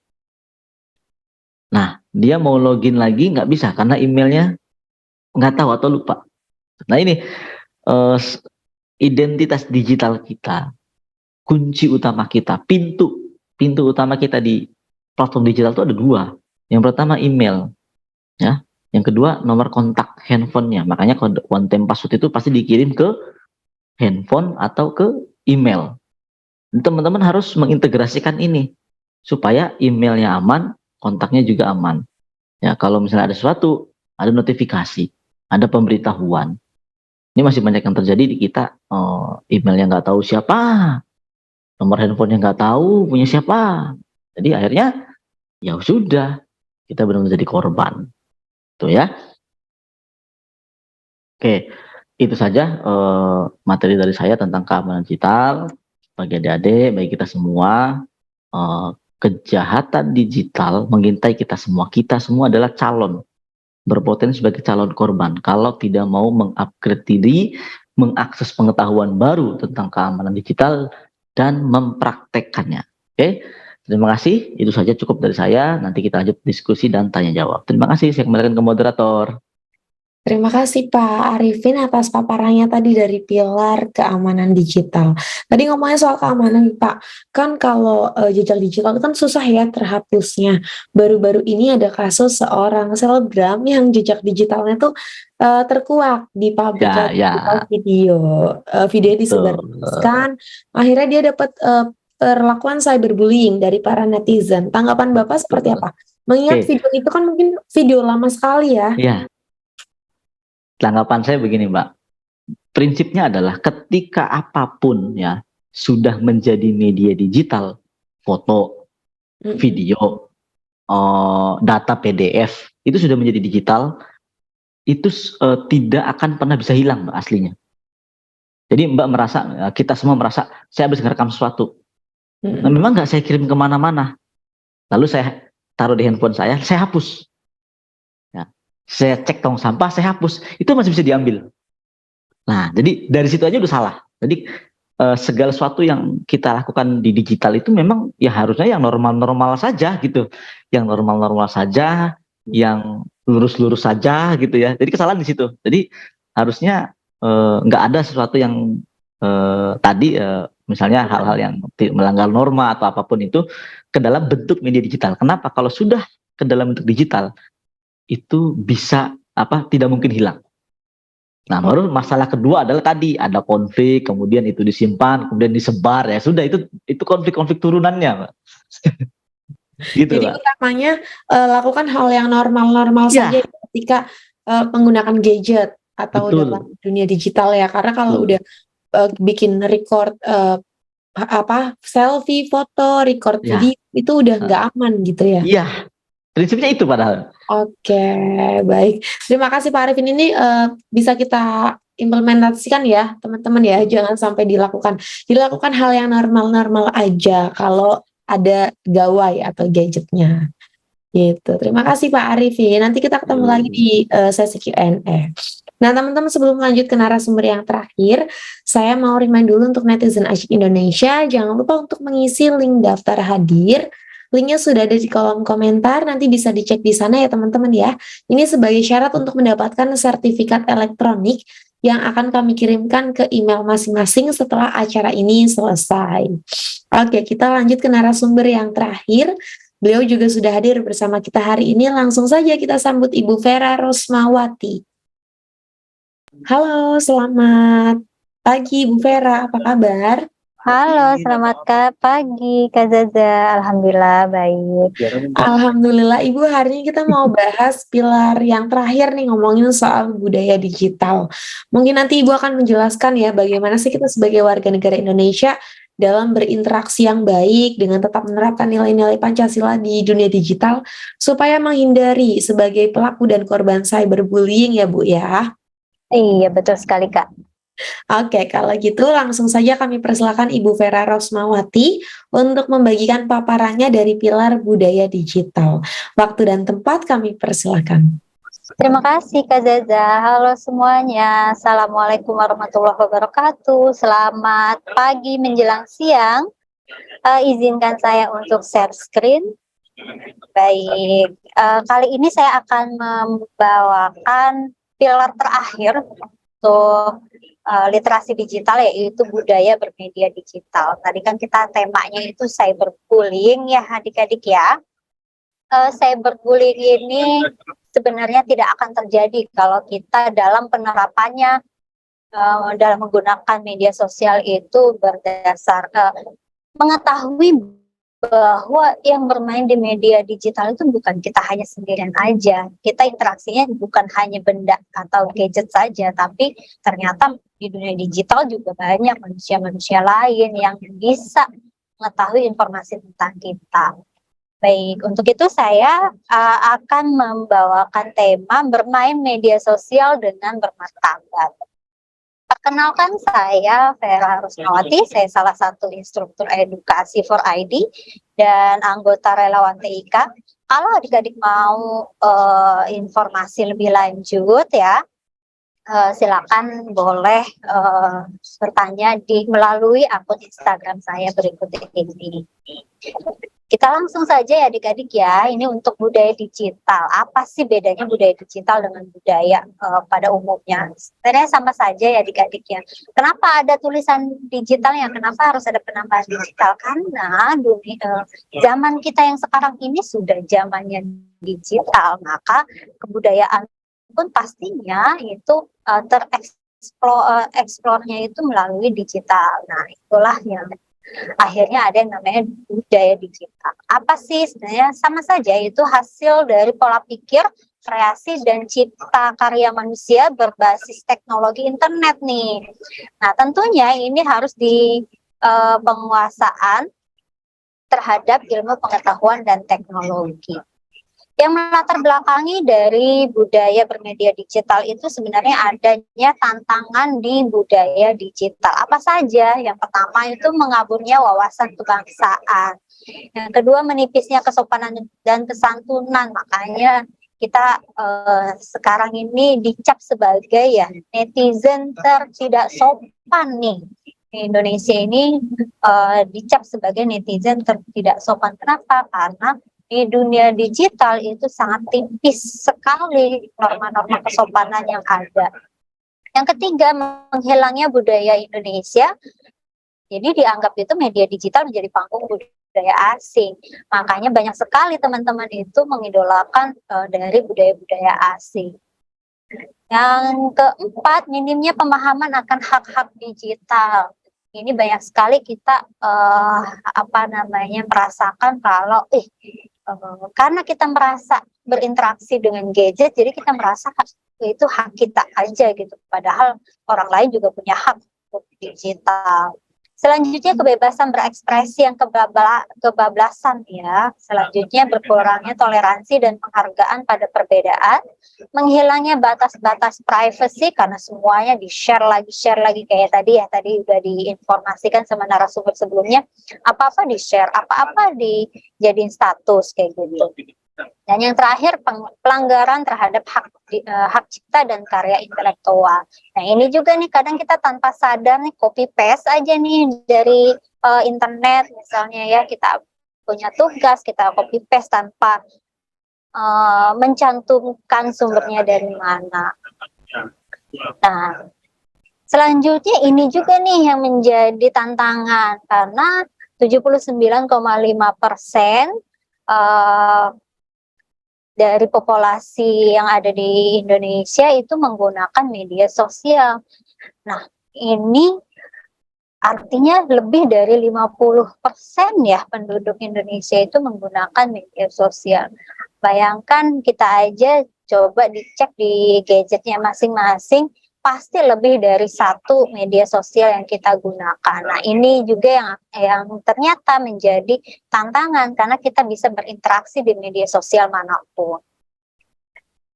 Untuk kompetensi budaya bermedia digital, apaan sih? Ini sebenarnya kemampuan kita nih dalam membaca, menguraikan, membiasakan, memeriksa, dan membangun wawasan kebangsaan, nilai Pancasila dan Bhinneka Tunggal Ika dalam kehidupan sehari-hari. Jadi bukan hanya di pelajaran aja, tapi kita terapkan dalam kehidupan sehari-hari dan di dalam berinteraksi di media digital. Apa saja ruang lingkupnya budaya bermedia digital itu? Ada 4 ya adik-adik ya. Yang pertama itu budaya digital, budaya Pancasila. Yang kedua digitalisasi budaya. Yang ketiga mencintai produk dalam negeri. Dan yang terakhir hak-hak digital. Untuk kali ini saya hanya membahas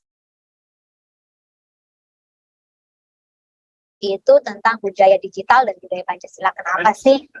Karena tadi pengguna media sosial itu di Indonesia atau netizen di Indonesia katanya dibilang yang tidak sopan gitu ya. Makanya saya mengambil budaya digital, budaya Pancasila supaya kita yang sudah terliterasi kayak seperti ini itu bisa menyebarluaskan nilai-nilai kebaikannya ya.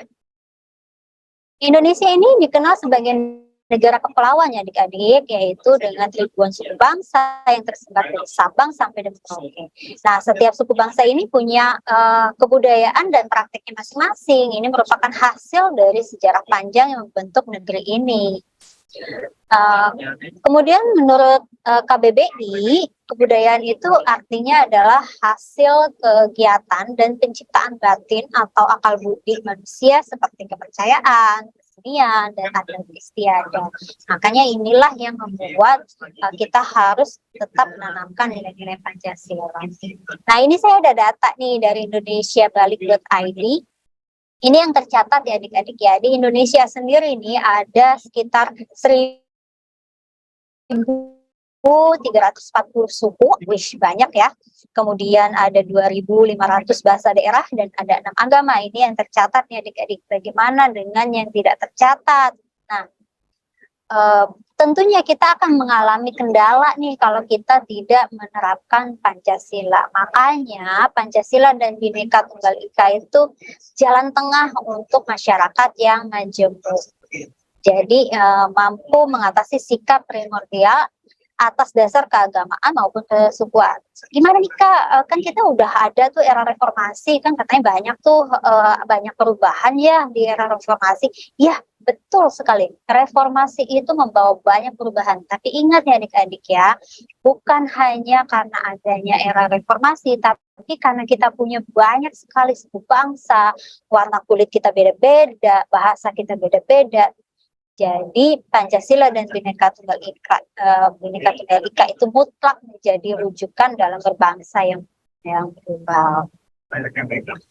Nah, selanjutnya apa sih yang harus ditanamkan di dunia di budaya digital dan budaya Pancasila ini? Ada dua ya adik-adik. Yang pertama itu kita menjadikan nilai-nilai Pancasila dan Bhinneka Tunggal Ika sebagai landasan kecakapan digital.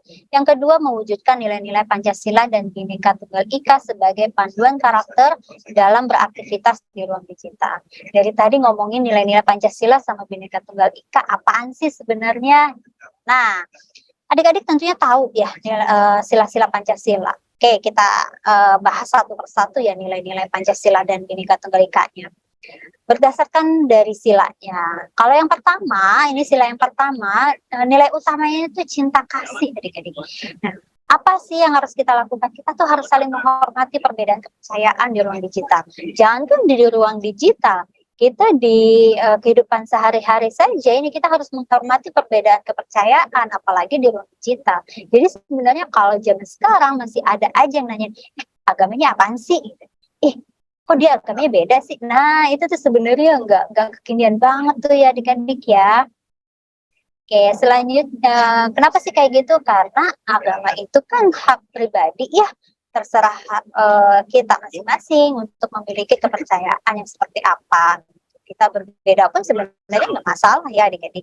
Selanjutnya sila kedua, nilai utamanya itu adalah kesetaraan. Ngapain sih? Nah, kita itu harus memperlakukan orang lain dengan adil dan manusiawi di ruang digital. Kalau kita merasa kita juga punya hak, berarti orang lain juga pasti punya hak dong, gitu kan ya.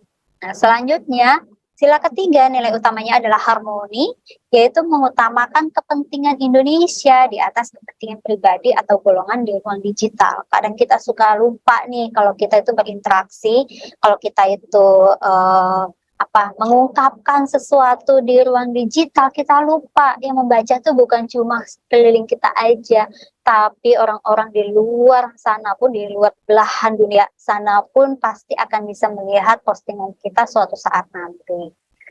Sila keempat, nilai utamanya adalah demokratis, yaitu memberikan kesempatan setiap orang untuk bebas berekspresi dan berpendapat di ruang digital. Dan yang terakhir, nilai utamanya adalah gotong royong, yaitu bersama-sama membangun ruang digital yang aman dan etis bagi setiap penggunanya.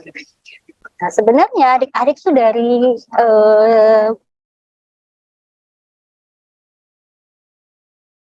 Halo, Ibu Vera. SD dulu ya, itu sudah di ya. Iya, halo. Halo. Suaranya tadi sempat terputus ya, Bu. Boleh silakan dilanjutkan lagi. Oke, terima kasih Kak. Nah, kita lanjut lagi adik-adik ya. Nah, ini sebenarnya sekarang pemerintah itu menerapkan kurikulum merdeka nih. Nah, apalagi udah ada khususnya nih ya. Ada khusus proyeknya, yaitu proyek tentang profil pelajar Pancasila yang nilai-nilai utamanya sama dengan nilai-nilai utama di sila-sila yang ada di Pancasila. Nah, di dalam kurikulum Merdeka ini sebenarnya siswa itu diberikan kebebasan untuk berkreasi, tapi ingat ya adik-adik, semuanya itu harus tetap beretika.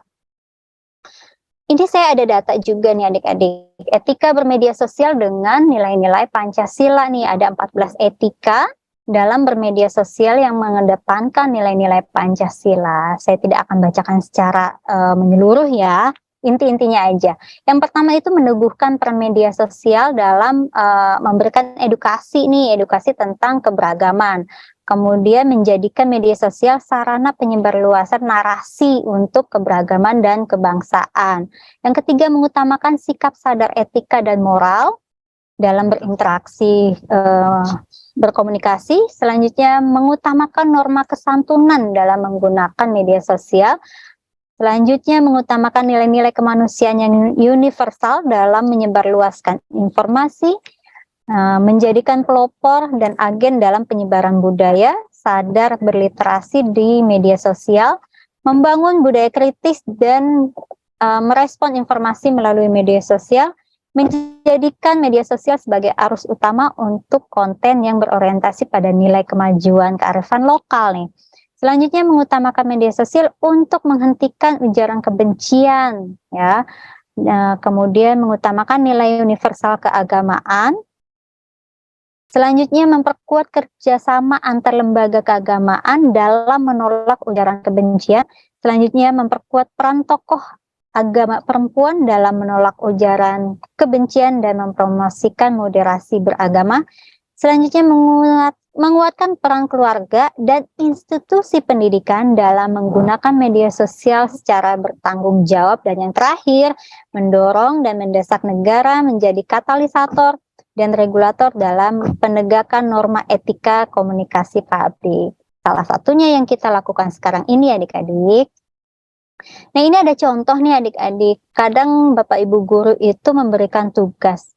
Silakan kalian bentuk kelompok, kalian diskusikan suatu materi, temanya tentang A misalkan. Contohlah, ambil contoh temanya tentang cyberbullying. Kemudian nanti kalian presentasikan, diskusikan di depan kelas. Kadang adik-adik nih, saya juga pernah dulu ya waktu sekolah itu suka komplain, suka protes, tugas kelompok lagi, presentasi lagi gitu ya. Kadang suka berpikiran pendek gitu. Ini gurunya males kali ya ngajar IPS. Tapi adik-adik ingat, itu ada manfaatnya loh. Nah, yang pertama manfaatnya itu adalah menumbuhkan kerjasama. Yang kedua, menjalin komunikasi. Yang ketiga, mengajarkan kolaborasi. Yang keempat, memperkuat motivasi. Dan yang kelima, mengenalkan kewirausahaan. Kenapa sih? Karena dari berbagai orang yang ada di kelompok itu pastinya punya ide masing-masing, punya pemikiran masing-masing. Nah, itu harus dijadikan satu nih, supaya temanya ini bisa tercapai ya, tema tugasnya ini bisa tercapai. Makanya perlu adanya kolaborasi. Nah, selanjutnya kenapa mengenalkan kewirausahaan? Karena adik-adik diminta untuk mempresentasikan jiwa kewirausahaan itu berawal dari adik-adik yang berani berbicara di depan kelas gitu. Nah, ini semua tugas ini tuh ternyata kalau kita terapkan, kalau adik-adik terapkan dengan baik, ini akan membantu generasinya adik-adik nih, generasi Z itu mampu berpikir kritis, kreatif, dan inovatif, bisa memecahkan masalah, berkomunikasi dengan lebih lancar, serta bisa berkolaborasi dengan sesama. Tentunya ini semua akan tercapai kalau adik-adik itu memiliki kemampuan literasi digital. Kenapa? Karena sumber-sumbernya banyak sekali di ranah digital. Nah, karena adik-adik ini sudah terliterasi, jadi adik-adik itu harus menerapkan ini semua ya nih. Pelajar cerdas yang terliterasi digital itu pastinya dia akan satu, menggunakan internet dalam menyelesaikan tugas sekolah secukupnya aja nih. Jangan apa-apa kita ketergantungan sama yang namanya Google gitu ya. Yang kedua, sesuaikan usia saat membuat akun media sosial.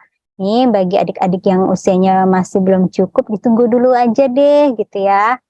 Yang ketiga, diskusikan dengan orang tua apa yang diizinkan dan tidak diizinkan dalam menggunakan internet dan media sosial. Yang keempat, menjaga kesopanan berkomunikasi di media sosial. Yang kelima, jangan sungkan saat orang tua mendampingi dalam penggunaan internet dan media sosial. Yang keenam, imbangi waktu menggunakan media digital dengan berinteraksi di dunia nyata. Jangan kita duduk bareng nih satu meja 4 orang tapi sibuk sama gadgetnya masing-masing nih. Kita lupa kalau di depan kita itu ada manusia juga ya. Yang ketujuh, minta orang tua juga untuk menggunakan waktu bersama tanpa gadget. Contohnya setiap kali kita mau makan malam, mintalah sama orang tua, Bapak, Ibu, jangan pegang handphone dulu dong.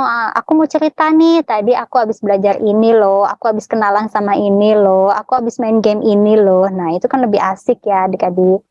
Yang kedelapan, konten yang ditonton harus sesuai dengan usia, harus cermat dalam menyeleksi ya adik-adik. Yang kesembilan, infokan kepada orang tua games apa saja yang kalian mainkan supaya mereka tahu inti dari games itu sesuai atau tidak untuk adik-adik. Dan kalau adik-adik juga lagi ngobrolin nih tentang games, orang tua juga bisa nyambung tuh kan, jadi lebih asik ya obrolannya. Dan yang terakhir, berteman juga ya sama orang tua dan keluarga di media sosial.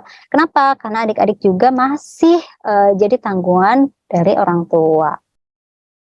Ini contoh aksi yang dilakukan oleh pemerintah dalam menyebarkan literasi digital, yaitu mewujudkan kesetaraan lewat gerakan digital inklusif. Apa saja? Salah satunya yang kita lakukan sekarang ini loh adik-adik, yaitu literasi digital bagi kelompok yang rentan, yaitu anak-anak, perempuan, lansia, disabilitas, masyarakat 3T, supaya kita bisa memanfaatkan digitalisasi dengan sebaik-baiknya. Nah, ini perlu diingat ya, yang ada di balik media sosial itu adalah makhluk yang sama dengan kita. Jadi, dalam berbudaya media digital, kita harus memanusiakan manusia agar dapat saling menghargai satu sama lain.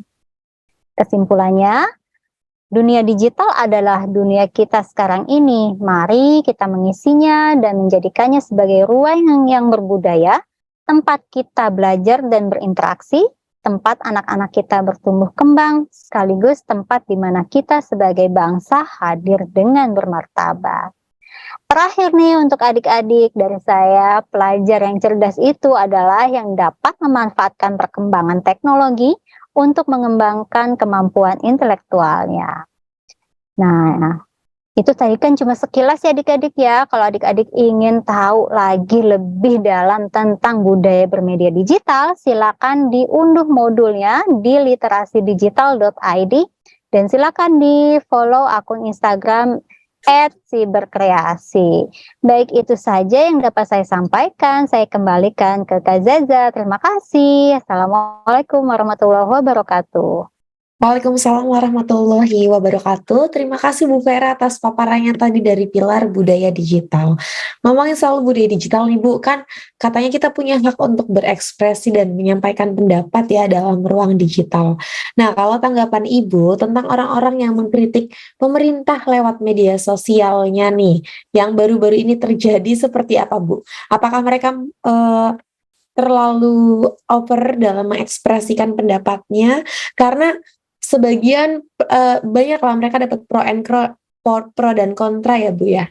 Iya, betul sekali Kak Zaza. Memang sekarang itu memang lagi viral ya. Bahkan di dunia digital itu sudah terkenal sekali. Ya udah sekarang mah mending diviralin aja gitu daripada mengadu. Tapi adik-adik itu salah ya adik-adik ya. Karena pemerintah juga sebenarnya punya wadah sendiri untuk menerima aspirasi dari masyarakatnya. Jadi manfaatkan dulu wadah-wadah penerimaan aspirasi, saran dan kritiknya itu ya. Karena digital itu silakan digunakan untuk mengkritik, tapi jangan lupa saat kita mengkritik sebaiknya kita memberi saran. Seperti itu. Gitu Kak Zaza. Oke, jadi jangan cuma mengkritik aja, cuma mengekspresikan diri tapi nggak kasih solusi juga ya Bu ya. Betul sekali. Cuman bikin viral-viral aja. Jadi tetap kalau mau mengkritik pemerintah lewat wadah yang sudah disediakan dulu gitu ya Bu Vera ya. Ya, betul Baik, sekali. terima kasih Ibu Vera. Setelah ini kita akan ketemu di sesi Q&A. Nah teman-teman setelah mendengarkan sesi paparan materi dari ketiga narasumber, pasti teman-teman netizen Asyik Indonesia punya banyak pertanyaan ya. Yang punya pertanyaan boleh ditulis pertanyaannya di kolom komentar yang tersedia. Formatnya nama, ditujukan untuk siapa, dan isi pertanyaannya apa. Setelah ini kita akan bahas di sesi Q&A. Karena sudah banyak pertanyaan yang masuk, saya akan bacakan 3 yang paling menarik ya. Pertanyaan yang pertama boleh ditampilkan kakak. Yang pertama dari kakak Fakih Rahman Hakim untuk Pak Ferianto. Bagaimana tanggung jawab keluarga tersangka ketika anak yang menjadi korban cyberbullying terkena gangguan mental? Hal pertama apa yang harus dilakukan dan solusi apa agar mengurangi cyberbullying di kalangan dunia maya, dan hukuman up untuk tersangkanya itu apa dan bagaimana? Silakan Pak Ferry. Oke, Mbak, mungkin langsung saya jawab aja. Kalau misalnya kita dari dari pihak ini ya, dari pihak yang tersangka ya, ya tentunya kita harus mediasi lah ya. Namanya juga keluarga kita yang jadi tersangka kan seperti itu. Ini mediasi sebaik mungkin lah, jangan sampai keluarga kita yang menjadi pelaku ini masuk penjara. Lalu kalau misalnya ditanya, nah ini dalam tidak di posisi siapa-siapa ya, tidak di posisi keluarga atau tidak di posisi korban. Sebenarnya kalau misalnya menyangkut masalah hukum itu di Undang-Undang ITE udah jelas. Kalau nggak salah udah ada denda dan waktu masuk penjaranya udah ada gitu. Jadi tinggal disesuaikan saja dengan undang-undang yang berlaku. Oke Mbak, kurang lebih seperti itu. Terima kasih. Oke, baik. Terima kasih Pak Ferianto. Semoga terjawab ya Kakak Fakih ya. Kita lanjut ke pertanyaan yang kedua. Dari Kak Mariana Yasmina untuk Pak Muhammad Arifin. Zaman sekarang masih banyak banget pesan yang masuk lewat SMS dan telepon dari nomor yang tidak dikenal. Cara agar nomor kita tidak dihubungi lagi gimana? Dan apa peran Kominfo dalam mengatasi hal tersebut? Karena masalah ini dari dulu nggak selesai-selesai. Apakah data kita sebagai masyarakat benar-benar aman dilindungi sama Kominfo? Karena di media sosial banyak banget isu bahwa data kita selalu bocor. Silakan Pak Arifin. Oke, terima kasih. Ini pertanyaannya keren banget nih ya. Peran Kominfo dalam mengamankan data. Jadi gini, yang harus kita pahami. Kominfo itu tidak punya akses langsung terhadap data yang beredar di internet. Contoh, nomor handphone kita itu bukan ranahnya Kominfo, tapi ranahnya provider, Telkomsel, Indosat, Tri dan lain sebagainya. Nah, itu satu-satu. Data yang masuk ke Facebook misalnya, itu kan bukan ranahnya Kominfo, tapi adanya di Facebook, di Google dan lain sebagainya. Nah, apa yang dilakukan oleh Kominfo? Kominfo menyusun regulasinya supaya mereka semua bisa dikontrol. Jadi itu datanya di pihak ketiga, tidak di Kominfo langsung. Makanya dulu sempat ada heboh katanya nanti Google, WhatsApp dan lain sebagainya itu nggak boleh masuk Indonesia, diblokir.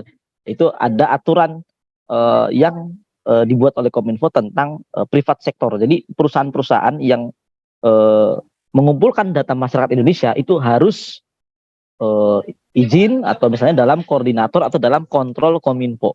Ya, ada hampir semua sekarang sudah begitu. Makanya Facebook, WhatsApp, Google itu punya kantor di Indonesia, itu punya kantor cabangnya di Indonesia. Karena tadi ada mereka nggak bisa semena-mena masuk ke Indonesia tanpa mereka patuh terhadap regulasi di Indonesia. Ya, itu yang dibuat oleh Kominfo. Kemudian Kominfo juga cara lainnya adalah ini melakukan kegiatan-kegiatan seperti ini, mengedukasi supaya kita paham. Berikutnya Kominfo juga mendorong regulasi lainnya ke dalam bentuk undang-undang. Ya, itu aja sih Mbak. Oke, baik. Terima kasih Pak Arifin. Semoga terjawab ya Kakak ya. Kita lanjut ke pertanyaan yang terakhir. Dari Kafira Irawati, bagaimana untuk Pak Ibu Vera? Bagaimana meningkatkan literasi untuk kecintaan terhadap nilai-nilai kebudayaan daerah? ketika globalisasi dan kemajuan teknologi mulai menggerusnya. Salah satu buktinya adalah kecintaan remaja akan budaya kebarat-baratan dan malah menganggap budaya sendiri kuno dan aneh. Silakan Ibu Vera. Oke, terima kasih pertanyaannya Kak Vira ya. Kak Vira, tadi kan sebenarnya udah dibahas sedikit ya ini untuk digitalisasi budaya ini ya. Nah, sebenarnya adik-adik apa namanya ya? Indonesia juga sebenarnya sudah menerapkan digitalisasi untuk budayanya. Contohnya mungkin adik-adik jarang sekali tapi mungkin ya melihat iklan-iklan pariwisata yang ada di Bali, yang ada di Indonesia itu sebenarnya banyak sekali diiklankan gitu. Nah, kalau sekarang mungkin bisa nih, sekarang kita sudah mulai lagi nih, mulai gencar-gencaran. Mungkin adik-adik sering dengar apa istilahnya ya, lagu-lagu bahasa Jawa ya. Sekarang kan lagi booming. Nah, itu sebenarnya bisa menjadikan salah satu momen kita untuk menduniakan, mendigitalisasikan budaya kita. Salah satunya tadi bahasa Jawa ya. Nah, ada juga kan lagu bahasa Sunda juga sekarang muncul, lagu bahasa Batak juga ada gitu ya. Nah, bahkan mungkin kalau adik-adik tahu artis-artis yang ada di Indonesia juga sekarang lagi gencar-gencarnya nih nyanyiin lagu bahasa daerahnya masing-masing melalui channel YouTube-nya masing-masing. Nah, sebenarnya kita juga bisa nih adik-adik ya. Kita juga bisa bayangkan di sekolah adik-adik ini kita buat program, dibuat nih sama sekolahnya mungkin ya gitu ya, dibuat satu minggu satu project. Ya, satu postingan aja deh, disamakan aja ini tentang budaya. Nah, untuk misalkan ya pakai bahasa daerah aja dulu. Nah, itu diposting secara bersamaan. Bayangkan kalau ada 500 siswa dalam satu sekolah dan itu secara kontinu, pastinya bahasa daerah yang dikontenkan tersebut juga pasti akan menjadi viral. Dan ini harus kontinu ya adik-adik ya. Nah, dan apa juga kita itu ada di Indonesia. Jadi mau tidak mau kita juga harus mengerti, harus mempelajari budaya-budaya yang ada di Indonesia. Jangan malah justru kita mempelajari budaya asing. Boleh saja sih mengidolakan, boleh, tapi jangan lupa kita itu orang Indonesia gitu. Jangan melupakan jati diri kita deh gitu. Itu aja Kak Zaza, mudah-mudahan terjawab ya. Oke, terima kasih Bu Vera. Semoga terjawab ya Kakak Kakak Vira. Teman-teman, itu dia tadi jawaban dari pertanyaan netizen Indonesia yang telah disampaikan oleh para narasumber kita. Semoga jawabannya bisa mewakili pertanyaan seluruh peserta yang ada di Zoom hari ini ya. Karena sudah tiba juga di penghujung acara, saya ingin mengundang kembali para narasumber untuk memberikan kiat-kiatnya sebagai closing statement dari masing-masing pilar. Yang pertama saya akan meminta Bapak Ferianto, silakan Bapak. Iya Mbak, pesan-pesan untuk teman-teman yang sedang berada di Zoom sekarang, intinya belajar teknologi atau belajar IT itu tidak bisa instan ya. Jadi semuanya butuh proses, tidak bisa sebulan, 2 bulan, setahun, 2 tahun tidak bisa. Jadi semuanya prosesnya panjang. Jadi pesan dari saya, yang penting terus belajar, berusaha. Kalau 1, 2, 3 bulan belum ada hasil, ya memang seperti itulah belajar IT. Jadi memang butuh waktu yang lumayan lama. Oke Mbak, terima kasih. Baik, terima kasih Pak Ferry. Berikutnya kita dengarkan closing statement dari Pak Arifin. Silakan Bapak. Ya, baik, terima kasih untuk seluruh adik-adik saya. Keamanan digital itu hal yang fundamental. Jadi kita harus tahu, paham, bisa mengoperasikannya dan mencobanya bagi yang belum paham. Jangan nunggu jadi korban dulu. Jangan abai. Jangan sampai udah kejadian baru, aduh, telat, kenapa dulu nggak disetting gitu ya. Padahal kita hanya butuh waktu sebentar untuk melakukan mapping, memetakan, dan menginventarisir seluruh aset digital kita, baik yang hardware maupun software. Ya, jadi lakukan sekarang juga, periksa semua perangkatnya, cek pengaturan privasinya, cek instalasinya, scan dengan antivirus. Itu aja Kak. Baik, terima kasih Pak Arifin atas closing statement-nya. Yang terakhir kita dengarkan closing statement dari Ibu Vera. Silakan Ibu. Oke, untuk adik-adik, kita sebenarnya sudah belajar nilai-nilai Pancasila, Bhinneka Tunggal Ika itu dari kecil, dari SD sampai kita kuliah pun nanti ya, sampai adik-adik kuliah pun nanti masih dipelajari. Jangan cuma dipelajari adik-adik, diterapkan dalam kehidupan sehari-hari dan dalam bermedia sosial. Kenapa? Karena apa yang kita posting itu menunjukkan siapa kita yang sebenarnya. Itu saja Kak Zaza. Baik, terima kasih Ibu Vera. Teman-teman, itu dia tadi closing statement dari para narasumber. Terima kasih untuk para narasumber yang telah berbagi juga kiat-kiatnya dalam tema kita hari ini, yang tentunya sangat bermanfaat untuk netizen asyik Indonesia. Untuk memperjelas, saya mau kasih resume singkat aja ya hari ini ya. Teman-teman, kecakapan digital ini penting sekali kita ketahui bersama, terutama sekarang kita selalu berinteraksi dalam dunia digital. Setiap hari kita nggak pernah bisa lepas dari handphone, dari internet. Nah, tapi teman-teman harus selalu ingat ya, secanggih-canggihnya teknologi, dia tetap punya dampak positif dan dampak negatif. Dampak positifnya kita bisa dengan mudah dapat informasi apapun dengan cepat dari internet. Dampak negatifnya banyak sekali kejahatan digital yang terjadi, salah satunya cyberbullying. Makanya kita tetap harus menjaga etika dan menerapkan nilai-nilai Pancasila ketika berinteraksi di internet. Yang paling penting, jangan percaya kepada siapapun orang yang kita temui di internet ya teman-teman ya. Dan harus selalu ingat, kita semua adalah manusia bahkan sekalipun dalam dunia digital. Jadi ikutilah aturan seperti dalam kehidupan nyata. Pengguna internet ini berasal dari berbagai macam negara, dari mana saja. Banyak perbedaan bahasa, budaya, dan adat istiadat. Makanya kita sebagai warga negara Indonesia dalam berinteraksi di dunia digital harus tetap menerapkan nilai-nilai Pancasila. Oke, saya juga ingin mengucapkan selamat kepada 10 pemenang dengan pertanyaan terbaik yang berhak mendapatkan saldo dompet digital atau e-wallet. Ada siapa aja kakak 10 orangnya? Yang pertama kita punya kakak Mariana Yasmina, kakak Nadia Ulia, Kak Andi Dwi, Kak Vira Irawati, Kak Erna Rahmawati, Kak Fakih Rahman Hakim, Kak Revita, Kak Riki Febri, Kak Rian Saputra, dan Kak Iqbal Ramadan. Selamat kalian berhak mendapatkan saldo dompet digital. Bagi para pemenang, mohon mengirimkan data yang diperlukan kepada tim admin melalui direct message yang ada di Zoom. Teman-teman, itu dia acara Makin Cakap Digital 2023 di segmen pendidikan wilayah DKI Jakarta, Banten, dan sekitarnya dengan tema cyberbullying, apa itu dan bagaimana cara menghentikannya, yang sangat bermanfaat ya buat teman-teman yang sudah hadir hari ini. Dan jangan lupa buat netizen asyik Indonesia untuk mengisi link daftar hadir. Linknya boleh ditulis kakak di kolom komentar. Teman-teman bisa cek linknya di sana ya. Ini sebagai syarat untuk mendapatkan sertifikat elektronik yang akan kami kirimkan ke email masing-masing setelah acara ini selesai. Itu dia acara Makin Cakap Digital 2023 di segmen pendidikan wilayah DKI Jakarta, Banten, dan sekitarnya. Terima kasih atas partisipasi netizen asyik Indonesia serta para narasumber kita hari ini. Terima kasih Bu Tiffany Intan Solihati, Pak Ferianto, Pak Arifin, dan Ibu Vera Rosmawati. Terima kasih atas materi yang diberikan. Semoga bermanfaat bagi kita semua, terutama dalam literasi digital. Akhir kata, saya Hirza Zanuba pamit undur diri.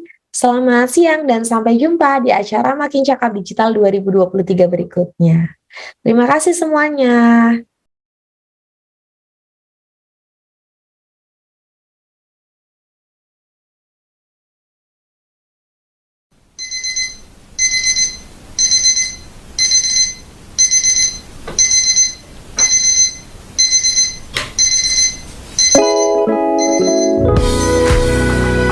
Hey.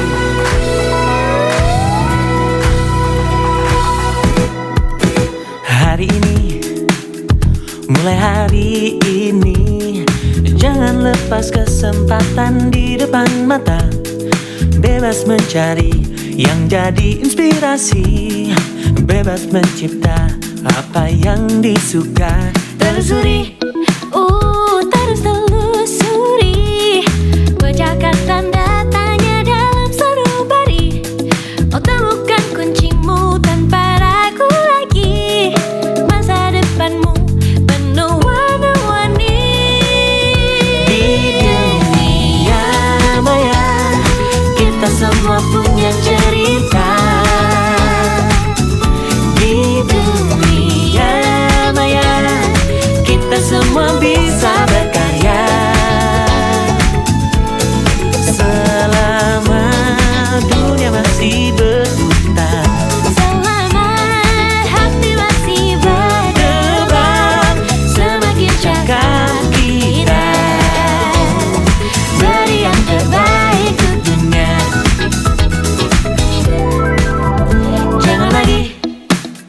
Oh janganlah lagi tampilkan yang berbeda dengan jati diri. tiada lagi perundungan tak henti. Mari berlari bersama menggapai mimpi. Di dunia maya kita semua punya cerita.